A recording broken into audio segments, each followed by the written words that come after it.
पहली तो गल ਇਹ ਚੁੰਨੀ ਤੇ ਇੰਡੀਆ ਤੋਂ ਕਿਸੇ ਨੇ ਭੇਜੀ ਹੈ ਬੜੇ ਪਿਆਰ ਨਾਲ ਉਹ ਤੇ ਸਾਨੂੰ ਗੁਰਮੁਖੀ ਪੜ੍ਹ ਕੇ ਪਤਾ ਲੱਗ ਗਿਆ ਪੜ੍ਹ ਸੀ ਕੇ ਕਿ ਪਤਾ ਲੱਗ ਸ਼ਾਹਮੁਖੀ ਨਹੀਂ ਲਿਖੀ ਹਾਂ ਗੁਰਮੁਖੀ ਲਿਖੀ ਹੈ, ਸ਼ਾਹਮੁਖੀ ਇਸ ਕਰਕੇ ਲੇਕਿਨ ਇੰਡੀਆ ਤੋਂ ਅੱਗੇ ਆਈ ਹੈ।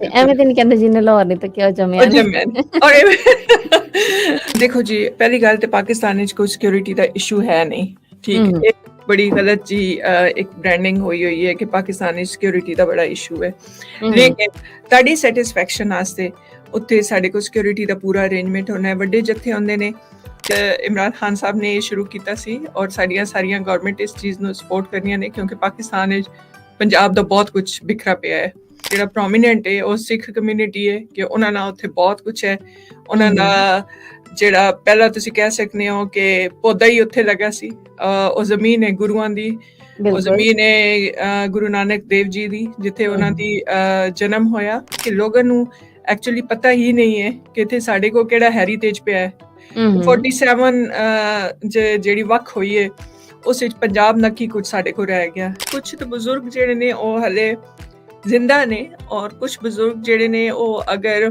ਚਲੇ ਗਏ ਨੇ ਇਸ ਦੁਨੀਆ ਤੋਂ ਤੇ ਉਹਨਾਂ ਦੀ ਜਿਹੜੀ ਔਲਾਦ ਹੈ ਉਹ ਫਿਰ ਜਾ ਕੇ ਉਹਨਾਂ ਜਗ੍ਹਾ ਨੂੰ ਦੇਖਣਾ ਚਾਹਨੀ ਹੈ ਸੋ ਉਸ ਹਿਸਾਬ ਨਾਲ ਫਿਰ ਅਸੀਂ ਪ੍ਰੋਗਰਾਮ ਖੁਦ ਤਰਤੀਬ ਦੇ ਦੇਣੇ ਆ ਉਹਨਾਂ ਦੀ ਮਰਜ਼ੀ ਦੇ ਮੁਤਾਬਿਕ ਵੀ ਤੁਸੀਂ ਲੋਕਾਂ ਕੋ ਪੁੱਛੋ ਇੱਕ ਚੀਜ਼ ਜਿਹੜੇ ਲੋਕ ਉੱਥੋਂ ਹੋ ਕੇ ਆਏ ਨੇ ਕਿ ਦੁਨੀਆ ਤੇ ਇਸ ਦੀ ਮਿਸਾਲ ਨਹੀਂ ਮਿਲਣੀ ਕਿ ਅਗਰ ਸਿੱਖ ਆਨੇ ਨੇ ਪਾਕਿਸਤਾਨ ਵਿੱਚ ਤੇ ਉਹਨਾਂ ਨੂੰ ਕਿਸ ਤਰ੍ਹਾਂ ਦਾ ਪ੍ਰੋਟੋਕੋਲ ਉੱਥੇ ਮਿਲਣਾ ਹੈ ਕਾਮਨ ਲੋਕਾਂ ਤੋਂ ਸਾਡੇ ਲੋਕ ਇਹ 47 ਦੀ ਵਜ੍ਹਾ ਤੋਂ ਆਪਣਾ ਇਤਿਹਾਸ ਬਿਲਕੁਲ ਭੁੱਲਨੇ ਜਾ ਰਹੇ ਨੇ ਉਸ ਇਤਿਹਾਸ ਨੂੰ ਯਾਦ ਰੱਖਣੇ ਵਾਸਤੇ ਬੜਾ ਜ਼ਰੂਰੀ ਹੈ ਕਿ ਲੋਕਾਂ ਦੀ ਉੱਥੇ ਆਮਦ-ਓ-ਰਫਤ ਰਹਿਣੀ ਚਾਹੀਦੀ ਹੈ ਹਾਂ ਤੁਹਾਡੀ ਪੰਜਾਬੀ ਸੁਣ ਕੇ ਲੱਗ ਰਿਹਾ ਕਿ ਤੁਸੀਂ ਲਾਹੌਰ ਦੀ ਪੰਜਾਬੀ ਨਹੀਂ ਬੋਲ ਰਹੇ ਜੀ ਮੈਂ ਮੇਰੇ ਹਸਬੰਡ ਨੇ ਲਾਹੌਰ ਨੇ ਮੈਂ ਲਾਹੌਰ ਦੀ ਨਹੀਂ ਆ ਮੈਂ ਹਿੰਦਕੋ ਪੰਜਾਬੀ ਜਿਹੜੀ ਉਹ ਹਿੰਦਕੋ ਵਾਲੀ ਲੱਗਣ ਡਈ ਜੀ ਮੈਂ ਹਿੰਦਕੋ ਸਪੀਕਿੰਗ ਆ ਜੀ ਦੇਖਿਆ ਮੈਂ ਪਛਾਣ ਲਿਆ ਲਾਹੌਰ ਸਪੈਸ਼ਲੀ ਲਾਹੌਰ ਵੈਸੇ ਤਾਂ ਮੈਂ ਪਾਕਿਸਤਾਨ ਦੀ ਗੱਲ ਕਰੀ ਸਪੈਸ਼ਲੀ ਲਾਹੌਰ ਦੀ ਜ਼ਮੀਨ ਵਿੱਚ ਨਾ ਇੱਕ ਇਹੋ ਜੀ ਖਿੱਚੇ ਕਿ ਉੱਥੇ ਜਿਹੜਾ ਵੀ ਆਂਦਾ ਹੈ ਉੱਥੇ ਇੰਨਾ ਪਿਆਰ ਹੈ ਤੁਸੀਂ ਲੋਕਾਂ ਦੇ ਬਾਰੇ ਤੁਸੀਂ ਪੁੱਛ ਲਓ ਸੁਣ ਲਓ ਇਤਨਾ ਪਿਆਰ ਹੈ ਕਿ ਉਹ ਨਾ ਤੁਹਾਨੂੰ ਆਪਣੇ ਅੰਦਰ ਸਮੋ ਲੈਣੇ ਨੇ ਬਿਲਕੁਲ ਪੰਜਾਬੀ ਰੇਡੀਓ USA ਦੇ ਸਭ ਸਰੋਤਿਆਂ ਨੂੰ ਜੀ ਆਇਆਂ ਨੂੰ ਆਖਣਾ ਪ੍ਰੋਗਰਾਮ ਦੇ ਵਿੱਚ ਤੇ ਮੈਂ ਪਰਵੀਨ ਮਸੂਦ ਤੁਹਾਡੇ ਸਾਰਿਆਂ ਦੇ ਨਾਲ ਮੌਜੂਦ ਆਸ ਕਰਨਾ ਤੁਸੀਂ ਠੀਕ ਠਾਕ ਹੋਗੇ ਤੇ ਤੁਸੀਂ ਸਭ ਜੁੜੇ ਹੋਏ ਪੰਜਾਬੀ ਰੇਡੀਓ USA ਦੇ ਨਾਲ ਤੇ ਉਮੀਦ ਕਰਨੇ ਆ ਕਿ ਬਾਕੀ ਜਿਹੜੇ ਸਾਡੇ ਸਰੋਤੇ ਨੇ ਜਿਹੜੇ ਸਾਨੂੰ ਕਿਸੇ ਵੀ ਸੋਰਸ ਦੇ ਰਾਹੀਂ ਜਾਂ ਕਿਸੇ ਵੀ ਤਰ੍ਹਾਂ ਜਿਹੜੇ ਨੇ ਸਾਨੂੰ ਸੁਣ ਰਹੇ ਨੇ ਉਹ ਵਧੀਆ ਹੋਣਗੇ ਜਿੱਥੇ ਵੀ ਹੋਣਗੇ ਤੇ ਅੱਜ ਅਸੀਂ ਇਕੱਲੇ ਨਹੀਂ ਹੈਗੇ ਪ੍ਰੋਗਰਾਮ ਦੇ ਵਿੱਚ ਅੱਜ ਸਾਡੇ ਨਾਲ ਇੱਕ ਪ੍ਰਾਹੁਣੀ ਹੈਗੀ ਏ ਤੇ ਪ੍ਰਾਹੁਣੀ ਆਈ ਹੈਗੀ ਹੈ ਪਾਕਿਸਤਾਨ ਤੋਂ ਤੇ ਪਾਕਿਸਤਾਨ ਤੋਂ ਆਈ ਪ੍ਰਾਹੁਣੀ ਨੂੰ ਅਸੀਂ ਸਭ ਤੋਂ ਪਹਿਲੇ ਵੈਲਕਮ ਕਰਨੇ ਆ ਜੀ ਆਇਆਂ ਨੂੰ ਸਤਿ ਸ਼੍ਰੀ ਅਕਾਲ ਜੀ ਬਹੁਤ ਸ਼ੁਕਰੀਆ ਜੀ अस्सलाम वालेकुम और सत श्री अकाल ਹਾਂਜੀ अस्सलाम वालेकुम ਜੀ ਵਾਲੇਕੁਮ अस्सलाम ਜੀ ਤੇ ਇਹ ਮੈਂ ਤੁਹਾਨੂੰ ਪੁੱਛਣਾ ਚਾਹਾਂਗੀ ਕਿ ਪਹਿਲੇ ਤਾਂ ਤੁਸੀਂ ਆਪਣਾ ਨਾਮ ਦੱਸੋ ਜੀ ਮੇਰਾ ਨਾਮ ਹੈ ਨੌਸ਼ਾਬਾ ਸ਼ਹਿਜ਼ਾਦ ਨੌਸ਼ਾਬਾ ਸ਼ਹਿਜ਼ਾਦ ਜੀ ਤੇ ਸਭ ਤੋਂ ਪਹਿਲੇ ਤਾਂ ਤੁਹਾਨੂੰ ਇਸ ਤੋਂ ਬਾਅਦ ਕੀ ਕਹਿੰਦੇ ਨੇ ਜਦੋਂ ਕੋਈ ਸਫ਼ਰ ਤੋਂ ਆਏ ਨਾ ਜਦੋਂ ਕੋਈ ਕਿਤੋਂ ਦੂਰੋਂ ਆਏ ਤੇ ਉਹਨੂੰ ਪੁੱਛੀਦਾ ਹੁੰਦਾ ਖੈਰ ਨਾਲ ਅੱਪੜ ਗਏ ਹੋ ਤੇ ਅਸੀਂ ਤੁਹਾਨੂੰ ਇਹ ਪੁੱਛਾਂਗੇ ਕਿ ਜੀ ਤੁਸੀਂ ਪਾਕਿਸਤਾਨ ਤੋਂ ਅਮਰੀਕਾ ਖੈਰ ਨਾਲ ਅੱਪੜ ਗਏ ਹੋ ਜੀ ਖੈਰ ਨਾਲ ਆਈਆਂ ਤੇ ਹੁਣ ਤੇ ਵਾਪਸ ਜਾਣੇ ਦਾ ਵੀ ਟਾਈਮ ਆ ਗਿਆ ਹੈ ਠੀਕ ਹੋ ਗਿਆ ਤੇ ਹੁਣ ਸਾਨੂੰ ਆਪਣੇ ਬਾਰੇ ਥੋੜੀ ਜਾਣਕਾਰੀ ਦਿਓ ਪਹਿਲੇ ਤੇ ਸਾਨੂੰ ਦੱਸੋ ਕਿ ਆਪਣੀ ਜੰਮਪਲ ਬਾਰੇ ਤੇ ਉਸ ਤੋਂ ਬਾਅਦ ਸਾਨੂੰ ਥੋੜਾ ਅਸੀਂ ਤੁਹਾਡੇ ਕੋਲ ਪੁੱਛਾਂਗੇ ਕਿ ਤੁਹਾਡੀ ਕੁਆਲੀਫਿਕੇਸ਼ਨ ਵਗੈਰਾ ਬਾਰੇ ਜਿਹੜੀ ਜਾਣਕਾਰੀ ਹੈ ਤੁਹਾਡੇ ਕੋਲ ਪੁੱਛਾਂਗੇ ਪਹਿਲੇ ਆਪਣੀ ਜੰਮਪਲ ਜੀ ਮੈਂ ਪਾਕਿਸਤਾਨ ਵਿੱਚ ਪੈਦਾ ਹੋਈ ਹਾਂ ਪੰਜਾਬੀ ਹਾਂ ਔਰ ਐਜੂਕੇਸ਼ਨ ਬੇਸਿਕ ਸਾਰੀ ਉੱਥੋਂ ਦੀ ਹੈ ਮੇਰੇ ਫਾਈਨਲ ਮੈਂ ਵੈਸੇ ਬਾਈ ਐਜੂਕੇਸ਼ਨ ਐਗਰੀਕਲਚਰ ਦੇ ਨਾਲ ਮੇਰਾ ਤਲਕ ਹੈ ਐਗਰੀਕਲਚਰ ਬਿਜ਼ਨਸ ਵਿੱਚ ਰਹੀ ਹਾਂ ਉਸੇ ਤਰ੍ਹਾਂ ਹੀ ਜਿਸ ਤਰ੍ਹਾਂ ਹਰ ਪੰਜਾਬੀ ਕਿਸੇ ਨਾ ਕਿਸੇ ਹਿਸਾਬ ਨਾਲ ਕਿਧਰੇ ਨਾ ਕਿਧਰੇ ਉਹ ਇਸ ਦਾ ਐਗਰੀਕਲਚਰ ਨਾਲ ਜੁੜਿਆ ਹੁੰਦਾ ਹੈ ਐਗਰੀਕਲਚਰ ਦੇ ਕੁਝ ਜਿਹੜੇ ਮੇਰੇ ਫਾਈਨਲ ਕੋਰਸਿਸ ਸਨ ਉਹ ਮੈਂ ਇੱਥੋਂ ਹੀ ਕੀਤੇ ਨੇ ਯੂਨੀਵਰਸਿਟੀ ਆਫ ਕੈਲੀਫੋਰਨੀਆ ਡੇਵਿਸ ਤੋਂ ਤੇ ਕੁਝ ਮੈਂ ਕੀਤੇ ਨੇ ਫ੍ਰੈਜ਼ਨੋ ਤੋਂ ਔਰ ਬਸ ਇਸ ਤੋਂ ਇਲਾਵਾ ਮੈਂ ਐਗਰੀਕਲਚਰ ਬਿਜ਼ਨਸ ਵਿੱਚ ਹੀ ਸਾਰੀ ਜ਼ਿੰਦਗੀ ਰਹੀ ਹਾਂ ਵਰਕਿੰਗ ਹੀ ਰਹੀ ਹਾਂ ਸ਼ੁਰੂ ਤੋਂ ਔਰ ਮੈਂ ਫਿਰ ਰਿਲੀਜੀਅਸ ਟੂਰਿਜ਼ਮ ਵਿੱਚ ਆਈ ਹਾਂ ਉਹ ਲੰਮੀ ਸਟੋਰੀ ਹੈ ਤੁਹਾਡੇ ਕੋਲ ਇੰਨਾ ਟਾਈਮ ਨਹੀਂ ਹੋਵੇਗਾ ਕਿ ਮੈਂ ਉਹ ਸੁਣਾਵਾਂ ਰਿਲੀਜੀਅਸ ਟੂਰਿਜ਼ਮ ਵਿੱਚ ਇਮਰਾਨ ਖਾਨ ਸਾਹਿਬ ਨੇ ਸ਼ੁਰੂ ਕੀਤਾ ਸੀ ਔਰ ਸਾਰੀਆਂ ਗਵਰਨਮੈਂਟ ਇਸ ਚੀਜ਼ ਨੂੰ ਸਪੋਰਟ ਕਰਨੀਆਂ ਨੇ ਕਿਉਂਕਿ ਪਾਕਿਸਤਾਨ ਵਿੱਚ ਪੰਜਾਬ ਦਾ ਬਹੁਤ ਕੁਝ ਬਿਖਰਾ ਪਿਆ ਹੈ ਔਰ ਉਸ ਦੇ ਨਾਲ ਬਹੁਤ ਸਾਰੇ ਲੋਕ ਕਿਸੇ ਨਾ ਕਿਸੇ ਤਰ੍ਹਾਂ ਉਹਨਾਂ ਦਾ ਤਲਕ ਬਣਨਾ ਹੈ ਜਿਨ੍ਹਾਂ 'ਚੋਂ ਸਭ ਤੋਂ ਜ਼ਿਆਦਾ ਜਿਹੜਾ ਪ੍ਰੋਮੀਨੈਂਟ ਹੈ ਉਹ ਸਿੱਖ ਕਮਿਊਨਿਟੀ ਹੈ ਕਿ ਉਹਨਾਂ ਨਾਲ ਉੱਥੇ ਬਹੁਤ ਕੁਝ ਹੈ ਉਹਨਾਂ ਦਾ ਜਿਹੜਾ ਪਹਿਲਾਂ ਤੁਸੀਂ ਕਹਿ ਸਕਦੇ ਹੋ ਕਿ ਪੌਦਾ ਹੀ ਉੱਥੇ ਲੱਗਾ ਸੀ। ਉਹ ਜ਼ਮੀਨ ਹੈ ਗੁਰੂਆਂ ਦੀ, ਉਹ ਬਿਲਕੁਲ। ਜ਼ਮੀਨ ਹੈ ਗੁਰੂ ਨਾਨਕ ਦੇਵ ਜੀ ਦੀ, ਜਿੱਥੇ ਉਹਨਾਂ ਦੀ ਜਨਮ ਹੋਇਆ। ਔਰ ਫਿਰ ਮੇਰਾ ਬਸ ਫੋਕਸ ਏਰੀਆ ਫਿਰ ਮੇਰਾ ਸਿੱਖ ਟੂਰਿਜ਼ਮ ਤੇ ਬਣ ਗਿਆ। ਮੈਂ ਬਾਕੀ ਜਿਹੜੀਆਂ ਬਾਕੀ ਵੀ ਚੱਲਣਾ ਰਹਿਣਾ ਹੈ ਕੁਛ ਨਾ ਕੁਛ, ਲੇਕਿਨ ਮੇਰਾ ਆਪਣਾ ਇੰਟਰਸਟ ਦਾ ਜਿਹੜਾ ਤੁਸੀਂ ਕਹਿ ਸਕਦੇ ਹੋ ਸੈਕਟਰ ਉਹ ਇਹ ਹੀ ਹੈ। ਤੇ ਮੈਂ ਇੱਥੇ USA ਤੇ ਕੈਨੇਡਾ ਦੇ ਵਿਜ਼ਿਟ ਤੇ ਪਿਛਲੇ ਮਹੀਨੇ ਤੋਂ, ਔਰ ਮੈਂ ਇੱਥੇ ਲੋਕਾਂ ਨੂੰ ਅਵੇਅਰਨੈਸ ਮੇਨਲੀ ਦੇ ਰਹੀ ਹਾਂ, ਕਿਉਂਕਿ ਟੂਰਿਜ਼ਮ ਤੇ ਮੇਰਾ ਤੇ ਇੱਕ ਨਾਰਮਲ ਜਿਹਾ ਕੰਮ ਜਿਹੜਾ ਸੀ ਉਹ ਤੇ ਚੱਲ ਰਿਹਾ ਸੀ ਪ੍ਰੋਫੈਸ਼ਨਲੀ, ਲੇਕਿਨ ਮੈਨੂੰ ਫੀਲ ਹੋਇਆ ਕਿ ਲੋਕਾਂ ਨੂੰ ਐਕਚੁਅਲੀ ਪਤਾ ਹੀ ਨਹੀਂ ਹੈ ਕਿ ਇੱਥੇ ਸਾਡੇ ਕੋਲ ਕਿਹੜਾ ਹੈਰੀਟੇਜ ਪਿਆ ਹੈ। 47 ਜਿਹੜੀ ਵੱਖ ਹੋਈ ਹੈ ਉਸ ਵਿੱਚ ਪੰਜਾਬ ਨਾ ਕੀ ਕੁਝ ਸਾਡੇ ਕੋਲ ਰਹਿ ਗਿਆ। ਸੋ ਇਹ ਇੱਕ ਅਵੇਅਰਨੈਸ ਦਾ ਟ੍ਰਿਪ ਹੈ ਜਿਸ ਵਿੱਚ ਮੈਂ ਲੋਕਾਂ ਨੂੰ ਦੱਸ ਰਹੀ ਹਾਂ ਪੰਜਾਬ ਹੈਰੀਟੇਜ ਦੇ ਬਾਰੇ 'ਚ ਤੇ ਸਿੱਖ ਹੈਰੀਟੇਜ ਦੇ ਬਾਰੇ 'ਚ। ਠੀਕ ਹੋ ਗਿਆ। ਅੱਛਾ, ਤੁਸੀਂ ਇਸ ਕੰਮ ਦੇ ਨਾਲ ਕਦੋਂ ਕਦੇ ਜੁੜੇ ਹੋ? ਲਾਈਕ ਸਟਾਰਟ ਕਦੋਂ ਕੋ ਕੀਤਾ? ਜਦੋਂ ਤੁਹਾਨੂੰ ਇਹ ਖਿਆਲ ਆਇਆ, ਤੁਹਾਨੂੰ ਲੱਗਿਆ ਕਿ ਯਾਰ ਮੈਨੂੰ ਇੱਧਰ ਆਉਣਾ ਚਾਹੀਦਾ, ਮੈਨੂੰ ਇਹ ਕੰਮ ਕਰਨਾ ਚਾਹੀਦਾ, ਇੱਕ ਨੇਕੀ ਵਾਲਾ ਕੰਮ ਹੈਗਾ, ਇੱਕ ਵਧੀਆ ਕੰਮ ਹੈਗਾ ਤੇ ਮੈਂ ਇਸ ਕੰਮ ਨਾਲ ਜੁੜਾਂ, ਤੇ ਇਹ ਖਿਆਲ ਤੁਹਾਨੂੰ ਕਦੋਂ ਆਇਆ? ਦੇਖੋ ਇਹ ਖਿਆਲ ਤੇ ਮੈਨੂੰ ਨਾ ਕੋਵਿਡ ਤੋਂ ਕੁਝ ਅਰਸਾ ਪਹਿਲੇ ਦੀ ਗੱਲ ਹੈ, ਠੀਕ ਹੈ, 2-2.5 ਸਾਲ ਪਹਿਲੇ ਦੀ ਗੱਲ ਹੈ। ਫਿਰ ਕੋਵਿਡ ਵਿੱਚ ਅਸੀਂ ਘਰ ਬੈਠ ਗਏ। ਉਸ ਵਿੱਚ ਘਰ ਬੈਠਣੇ 'ਚ ਕੀ ਹੋਇਆ ਕਿ ਮੈਂ ਉਸ ਸਾਰੇ ਟਾਈਮ ਨੂੰ ਯੂਜ਼ ਕੀਤਾ ਤੇ ਮੇਰਾ ਇੰਟਰਸਟ ਵੀ, ਜਾਂ ਤੁਸੀਂ ਮੇਰਾ ਕਹਿ ਸਕਦੇ ਹੋ ਕਿ ਫੋਕਸ ਏਰੀਆ ਵੀ ਉਸੇ ਟਾਈਮ ਤੇ ਡਿਫਾਈਨ ਹੋਇਆ ਸੀ ਜਦੋਂ ਕੋਵਿਡ ਦੇ ਟਾਈਮ ਤੇ ਮੈਂ ਘਰ ਬੈਠ ਕੇ ਕੁਝ ਸਟੱਡੀ ਕੀਤੀ, ਕਿਤਾਬਾਂ ਪੜ੍ਹੀਆਂ। ਮੈਨੂੰ ਸਹੀ ਪੁੱਛੋ ਤੇ ਮੈਨੂੰ ਖੁਦ ਵੀ ਤਦ ਪਤਾ ਚੱਲਾ ਕਿ ਅੱਛਾ ਪੰਜਾਬ ਕੀ ਹੈ ਤੇ ਪੰਜਾਬੀਅਤ ਕੀ ਹੈ। ਔਰ ਉਸ ਤੋਂ ਫਿਰ ਕੋਵਿਡ ਜਦੋਂ ਖਤਮ ਹੋਇਆ ਤੇ ਇਮੀਡੀਏਟਲੀ ਬਾਅਦ, ਕਿਉਂਕਿ ਵਰਕਿੰਗ ਤੇ ਇੰਨੀ ਸਾਰੀ ਹੋਈ ਸੀ, ਉਹ ਫਿਰ ਟੂਰਿਜ਼ਮ ਦਾ ਵੀ ਸਿਲਸਿਲਾ ਸ਼ੁਰੂ ਹੋ ਗਿਆ ਤੇ ਮੇਰੇ ਕੋਲ ਜਿੱਥੇ ਵੀ ਆਉਣਾ ਸ਼ੁਰੂ ਹੋ ਗਏ, ਸੋਲੋ ਟਰੈਵਲਰਸ ਵੀ ਸਨ, ਫੈਮਲੀਜ਼ ਵੀ ਸਨ। ਲੇਕਿਨ ਉਹ ਮੈਨੂੰ ਲੱਗ ਰਿਹਾ ਸੀ ਕਿ ਉਹ ਜਿਹੜੇ ਲੋਕ ਆਉਂਦੇ ਵੀ ਨੇ ਉਹਨਾਂ ਨਾਲ ਵੀ ਬੜਾ ਲਿਮਿਟਿਡ ਨੌਲੇਜ ਹੁੰਦਾ ਹੈ ਤੇ ਉਹ ਸਾਲ ਤੋਂ ਨਾ ਉਹ ਇੱਕ ਜਿਹੇ ਪ੍ਰੋਗਰਾਮ ਤੇ ਚੱਲ ਰਹੇ ਨੇ ਤੇ ਬਹੁਤ ਸਾਰਾ ਸਾਡਾ ਹੈਰੀਟੇਜ ਜਿਹੜਾ ਹੈ ਉਹ ਇਗਨੋਰ ਹੋ ਰਿਹਾ ਸੀ, ਜਿਸ ਨਾਲ ਦੁਨੀਆ ਨੂੰ ਪਤਾ ਹੀ ਨਹੀਂ ਸੀ। ਸੋ ਮੈਂ ਉਸ ਨੂੰ ਪ੍ਰਮੋਟ ਕਰਨੇ ਦੀ, ਦੁਨੀਆ ਨੂੰ ਵਿਖਾਣੇ ਦੀ ਕੋਸ਼ਿਸ਼ ਕਰ ਰਹੀ ਹਾਂ। ਜ਼ਾਹਿਰ ਹੈ ਜਿਹੜੇ ਲੋਕ ਅਮਰੀਕਾ, ਕੈਨੇਡਾ, USA ਜਾਂ ਮਤਲਬ ਕੀ ਉਹਦਾ ਨਾਂ ਆਸਟ੍ਰੇਲੀਆ ਵਗੈਰਾ 'ਚ ਬੈਠੇ ਨੇ, ਉਹ ਤੁਹਾਨੂੰ ਪਤਾ ਹੈ ਕਿ ਓਬਵੀਅਸਲੀ ਉਹ ਇੱਕ ਜਦੋਂ ਤੁਸੀਂ ਕਿਸੇ ਥਾਂ ਤੇ ਰਹਿੰਦੇ ਹੋ ਉਸ ਥਾਂ ਦੀ ਇਨਫੋਰਮੇਸ਼ਨ ਤੁਹਾਡੇ ਕੋਲ ਬਹੁਤ ਹੀ ਹੁੰਦੀ ਹੈ, ਤੇ ਜਿਹੜੇ ਲੋਕ ਦੂਰ ਬੈਠੇ ਨੇ ਉਹ ਦੂਰੋਂ ਜਸਟ ਗੂਗਲ ਸਰਚ ਕਰਕੇ ਹੀ ਵੇਖ ਸਕਦੇ ਨੇ ਕਿ ਵੀ ਮੈਂ ਇੱਥੇ ਜਾਣਾ ਹੈਗਾ ਤੇ ਇੱਥੇ ਕੀ ਕੀ ਹੈਗਾ। ਗੂਗਲ ਵੀ ਉਹਨਾਂ ਕੋਈ ਹੀ ਜਾਣਕਾਰੀ ਦੇਗਾ ਜਿੰਨੀ ਕੋ ਗੂਗਲ ਦੇ ਕੋਲ ਜਾਣਕਾਰੀ ਹੈ ਵੇ। ਬਟ ਇਹ ਵੀ ਕਿ ਤੁਹਾਡੇ ਕੋਲੋਂ ਕਿਹੜੇ ਕੰਟਰੀਜ਼ ਦੇ ਵਿੱਚੋਂ ਲੋਕ ਆਉਂਦੇ ਨੇ ਤੇ ਤੁਸੀਂ ਆਲਮੋਸਟ ਕਿੰਨੇ ਕੁ ਜਿਹੜੇ ਜੱਥੇ ਨੇ ਉਹ ਭੁਗਤਾ ਚੁੱਕੇ ਹੋ? ਦੇਖੋ ਜੀ, ਮੇਰੇ ਕੋਲ ਜ਼ਿਆਦਾਤਰ ਲੋਕ ਆਉਂਦੇ ਨੇ ਇੰਡੀਆ ਤੋਂ, ਕੈਨੇਡਾ ਤੋਂ ਤੇ ਆਸਟ੍ਰੇਲੀਆ ਤੋਂ। ਕੁਝ ਥੋੜੇ ਬਹੁਤ ਮੇਰੇ ਕੋਲ ਲੋਕ, ਬਹੁਤ ਥੋੜਾ ਜਿਹਾ ਨੰਬਰ ਹੈ, ਉਹ ਆਏ ਨੇ UK ਤੋਂ ਵੀ ਆਏ ਨੇ ਤੇ ਸਿੰਗਾਪੁਰ ਤੋਂ ਵੀ ਆਏ ਨੇ ਤੇ ਮਲੇਸ਼ੀਆ ਤੋਂ ਵੀ ਆਏ ਨੇ। ਸੋ ਡਿਫਰੈਂਟ ਜਗ੍ਹਾ ਤੋਂ ਇੱਕ ਸਾਰਾ ਸਿਲਸਿਲਾ ਜਿਹੜਾ ਹੈ ਚੱਲ ਰਿਹਾ ਹੁੰਦਾ। ਇਹ ਹੁਣ ਆਲਾ ਸਾਡਾ ਗੁਰਪੁਰਬ, ਤੀਸਰਾ ਗੁਰਪੁਰਬ ਹੋਵੇਗਾ ਜਦੋਂ ਦਾ ਅਸਾਂ ਕੰਮ ਸ਼ੁਰੂ ਕੀਤਾ ਹੈ। ਤੇ ਉਸ ਉਤੇ ਅਗਰ ਤੁਸੀਂ ਦੇਖ ਲਓ ਤੇ ਮੇਰੇ ਕੋਲ ਸਭ ਤੋਂ ਜ਼ਿਆਦਾ, ਅਗਰ ਦੇਖਾ ਜਾਏ ਤਾਂ ਅਮਰੀਕਾ ਤੋਂ ਸੰਗਤਾਂ ਮੇਰੇ ਕੋਲ ਸਭ ਤੋਂ ਜ਼ਿਆਦਾ ਆਈਆਂ ਨੇ। ਔਰ ਇੱਕ ਇੰਟਰਸਟਿੰਗ ਚੀਜ਼ ਇਹ ਹੈ ਕਿ ਮੈਨੂੰ ਸਟਾਰਟ ਤੋਂ ਹੀ ਜਦੋਂ ਲੋਕਾਂ ਨੂੰ ਪਤਾ ਚੱਲਣਾ ਸ਼ੁਰੂ ਹੋਇਆ ਤੇ ਉਸ ਵਿੱਚ ਜਿਹੜੀ ਫੀਮੇਲ ਦੀ, ਔਰਤਾਂ ਦੀ ਜਿਹੜੀ ਤਾਦਾਦ ਹੈ ਉਹ ਵਧਣਾ ਸ਼ੁਰੂ ਹੋ ਗਈ, ਕਿਉਂਕਿ ਉਹਨਾਂ ਦੇ ਕੰਫਰਟ ਲੈਵਲ ਮੇਰੀ ਵਜ੍ਹਾ ਤੋਂ ਬਣ ਗਿਆ। ਫਿਰ ਮੇਰਾ ਜਿਹੜਾ ਸਟਾਫ ਹੈ, ਜਿਸ ਤਰ੍ਹਾਂ ਮੇਰੇ ਕੋਲ ਜਿਹੜੇ ਗਾਈਡ ਨੇ ਉਸ ਵਿੱਚ ਮੇਲ ਤੇ ਫੀਮੇਲ ਦੋਏ ਨੇ, ਤਾਂ ਕਿ ਇੱਕ ਜਿਹੜਾ ਇੱਕ ਈਜ਼ੀ, ਕਿਉਂਕਿ ਉੱਥੇ ਫੀਮੇਲ ਜਿਹੜੀਆਂ ਆਉਂਦੀਆਂ ਨੇ ਯਾਤਰਾ ਵਾਸਤੇ ਆਉਂਦੀਆਂ ਨੇ ਪਾਕਿਸਤਾਨ ਵਿੱਚ, ਉਹ ਫਿਰ ਨਾਲ ਸ਼ਾਪਿੰਗ ਕਰਨੇ 'ਚ ਵੀ ਉਹਨਾਂ ਦਾ ਕਾਫੀ ਇੰਟਰਸਟ ਹੋਣਾ ਹੈ, ਕਿਉਂਕਿ ਉਹਨਾਂ ਨੂੰ ਸਾਡਾ ਜਿਹੜਾ ਪਹਿਨਣਾ ਓੜਨਾ ਹੈ ਉਹ ਤੇ ਇੱਕੋ ਜਿਹਾ ਹੀ ਹੈ। ਤੇ ਉਹਨਾਂ ਨੂੰ ਲੱਗਣਾ ਹੈ ਕਿ ਅੱਛਾ ਠੀਕ ਹੈ, ਪਾਕਿਸਤਾਨ ਵਿੱਚ ਉਹਨਾਂ ਨੂੰ ਆਪਣੀ ਮਰਜ਼ੀ ਦੀਆਂ ਚੀਜ਼ਾਂ ਮਿਲਦੀਆਂ ਹੁੰਦੀਆਂ। ਸੋ ਉਸ ਵਿੱਚ ਫਿਰ ਜਿਹੜੀ ਮੇਰੇ ਕੋਲ ਫੀਮੇਲ ਸਟਾਫ ਹੈ ਉਹ ਬੜਾ ਸਪੋਰਟਿਵ ਰਹਿਣਾ ਹੈ ਤੇ ਇਸ ਵਜ੍ਹਾ ਤੋਂ ਫਿਰ ਇੱਕ ਅੱਛਾ ਨੰਬਰ ਫੀਮੇਲ ਦਾ ਹੋ ਗਿਆ। ਹਾਂਜੀ, ਤੁਹਾਡੇ ਸਟਾਫ ਮੈਂਬਰਸ 'ਚੋਂ ਆਲਮੋਸਟ ਕਿੰਨੇ ਕੁ ਲੋਕ ਨੇ ਜਿਹੜੇ ਤੁਹਾਡੇ ਨਾਲ ਜਿਹੜੇ ਇਸ ਕੰਮ ਨੂੰ ਲੈ ਕੇ ਟੁਰ ਰਹੇ ਨੇ? ਤੇ ਦੂਜਾ, ਤੁਸੀਂ ਕੋਈ ਲਾਈਕ ਉੱਥੇ ਕੋਈ ਕੰਪਨੀ ਰਜਿਸਟਰਡ ਹੈ ਜਾਂ ਕੋਈ ਤਨਜ਼ੀਮ ਹੈ ਤੁਹਾਡੀ ਜਿਹੜੀ ਕਿ ਇਹ ਕੰਮ ਕਰ ਰਹੀ ਹੈ? ਜੀ, ਮੇਰੀ ਕੰਪਨੀ ਰਜਿਸਟਰਡ ਹੈ ਜਿਆਨਾ ਟਰੈਵਲ ਦੇ ਨਾਂ ਨਾਲ, ਜਿਆਨਾ ਟਰੈਵਲ ਐਂਡ ਟੂਰਿਜ਼ਮ ਦੇ ਨਾਲ ਕੰਪਨੀ ਰਜਿਸਟਰਡ ਹੈ। ਸਾਡਾ ਫੇਸਬੁੱਕ ਤੇ ਇੱਕ ਗਰੁੱਪ ਹੈ, ਸਿੱਖ ਟੂਰਿਜ਼ਮ ਇਨ ਪਾਕਿਸਤਾਨ ਬਾਈ ਜਿਆਨਾ ਟਰੈਵਲ, ਤੇ ਉਸ ਦੇ ਲੋਕਾਂ ਦਾ ਕੁਝ ਨਾ ਕੁਝ ਫੀਡਬੈਕ ਵੀ ਚੱਲਣਾ ਰਹਿੰਦਾ ਹੈ। ਔਰ ਮੇਰੇ ਕੋਲ ਕੰਪਨੀ ਵਿੱਚ ਕੁਝ ਮੁਸਤਕਿਲ ਸਟਾਫ ਹੈ ਜਿਹੜੇ 6 ਲੋਕ ਨੇ, ਲੇਕਿਨ ਸਾਡੇ ਉਸ 6 ਤੋਂ ਕਦੀ ਜ਼ਿਆਦਾ ਸਟਾਫ ਹੋ ਜਾਂਦਾ ਹੈ ਜਿਹੜੇ ਅਸੀਂ ਆਊਟਸੋਰਸਿੰਗ ਕਰ ਰਹੇ ਹੁੰਦੇ ਹਾਂ, ਜਾਂ ਜਿਹੜੇ ਸਾਡੇ, ਤੁਸੀਂ ਆਊਟਸੋਰਸਿੰਗ ਵੀ ਨਹੀਂ, ਤੁਸੀਂ ਕਹਿ ਸਕਦੇ ਹੋ ਕਿ ਉਹ ਸਾਡੇ ਪੈਨਲ ਤੇ ਨੇ। ਜਦੋਂ ਜਿਸ ਤਰ੍ਹਾਂ ਹੁਣ ਗੁਰਪੁਰਬ ਦੀ ਅਸੀਂ ਤਿਆਰੀ ਕਰ ਰਹੇ ਹਾਂ, ਉਸ ਟਾਈਮ ਤੇ ਉਹਨਾਂ ਸਾਰਿਆਂ ਨੂੰ ਅਸੀਂ ਔਨ ਕਾਲ ਬੁਲਾ ਲਵਾਂਗੇ, ਕਿਉਂਕਿ ਉਹ ਰਾਊਂਡ ਦ ਈਅਰ ਤੇ ਗਾਈਡ ਦੀ ਜ਼ਰੂਰਤ ਸਾਨੂੰ ਨਹੀਂ ਹੁੰਦੀ।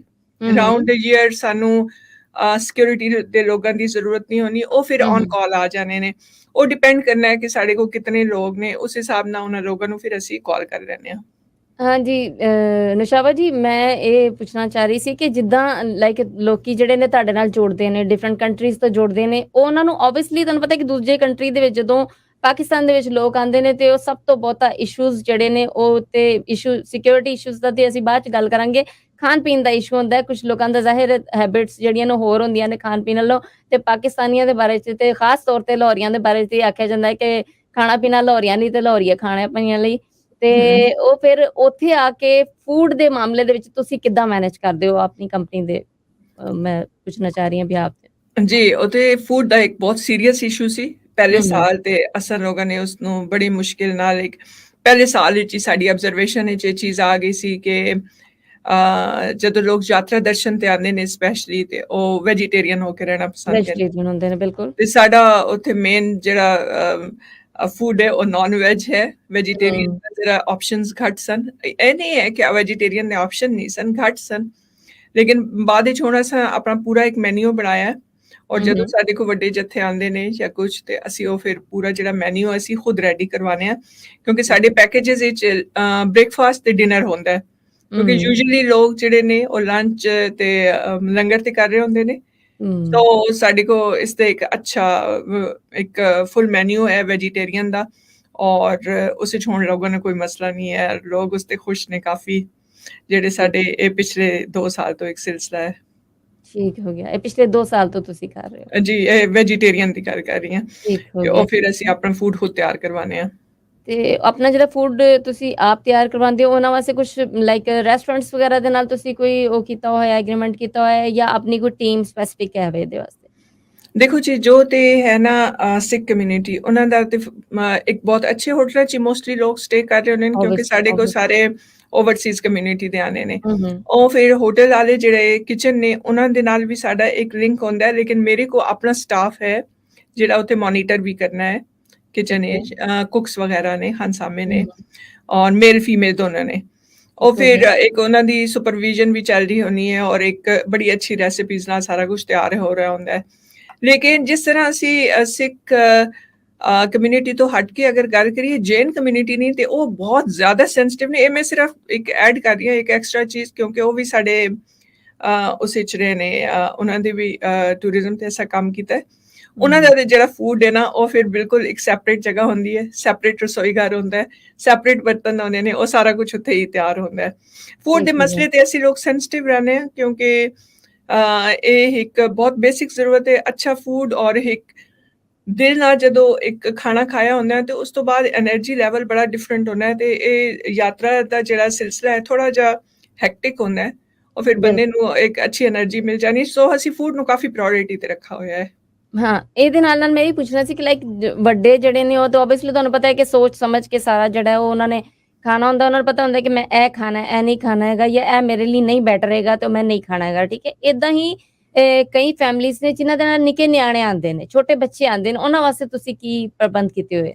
ਜੀ, ਬੱਚਿਆਂ ਦਾ ਵੀ ਮੈਨੂ ਦੇ ਵਿੱਚ ਬਿਲਕੁਲ ਅਲੱਗ ਤੋਂ ਸੈਕਸ਼ਨ ਹੈ ਕਿ ਇਹ ਬੱਚਿਆਂ ਦਾ ਫੂਡ ਹੈ। ਸੋ ਲੋਕਾਂ ਦੇ ਨਾਲ ਬੱਚੇ ਆਏ ਹੁੰਦੇ ਨੇ, ਮੀਨ ਜੋ ਵੀ ਬੱਚਿਆਂ ਦੀ ਪਸੰਦ ਹੈ, ਉਹਨਾਂ ਦੀ ਪੋਰੇਜ ਹੁੰਦੀ ਹੈ, ਜਾਂ ਫਰਾਈਜ਼ ਹੁੰਦੇ ਨੇ, ਜਾਂ ਇਸ ਤਰ੍ਹਾਂ ਦੀਆਂ ਜਿਹੜੀਆਂ ਚੀਜ਼ਾਂ ਨੇ, ਉਹ ਬਿਲਕੁਲ ਇੱਕ ਅਲੱਗ ਮੈਨੂ ਹੈ ਉਹਨਾਂ ਦਾ ਵੀ। ਠੀਕ ਹੋ ਗਿਆ।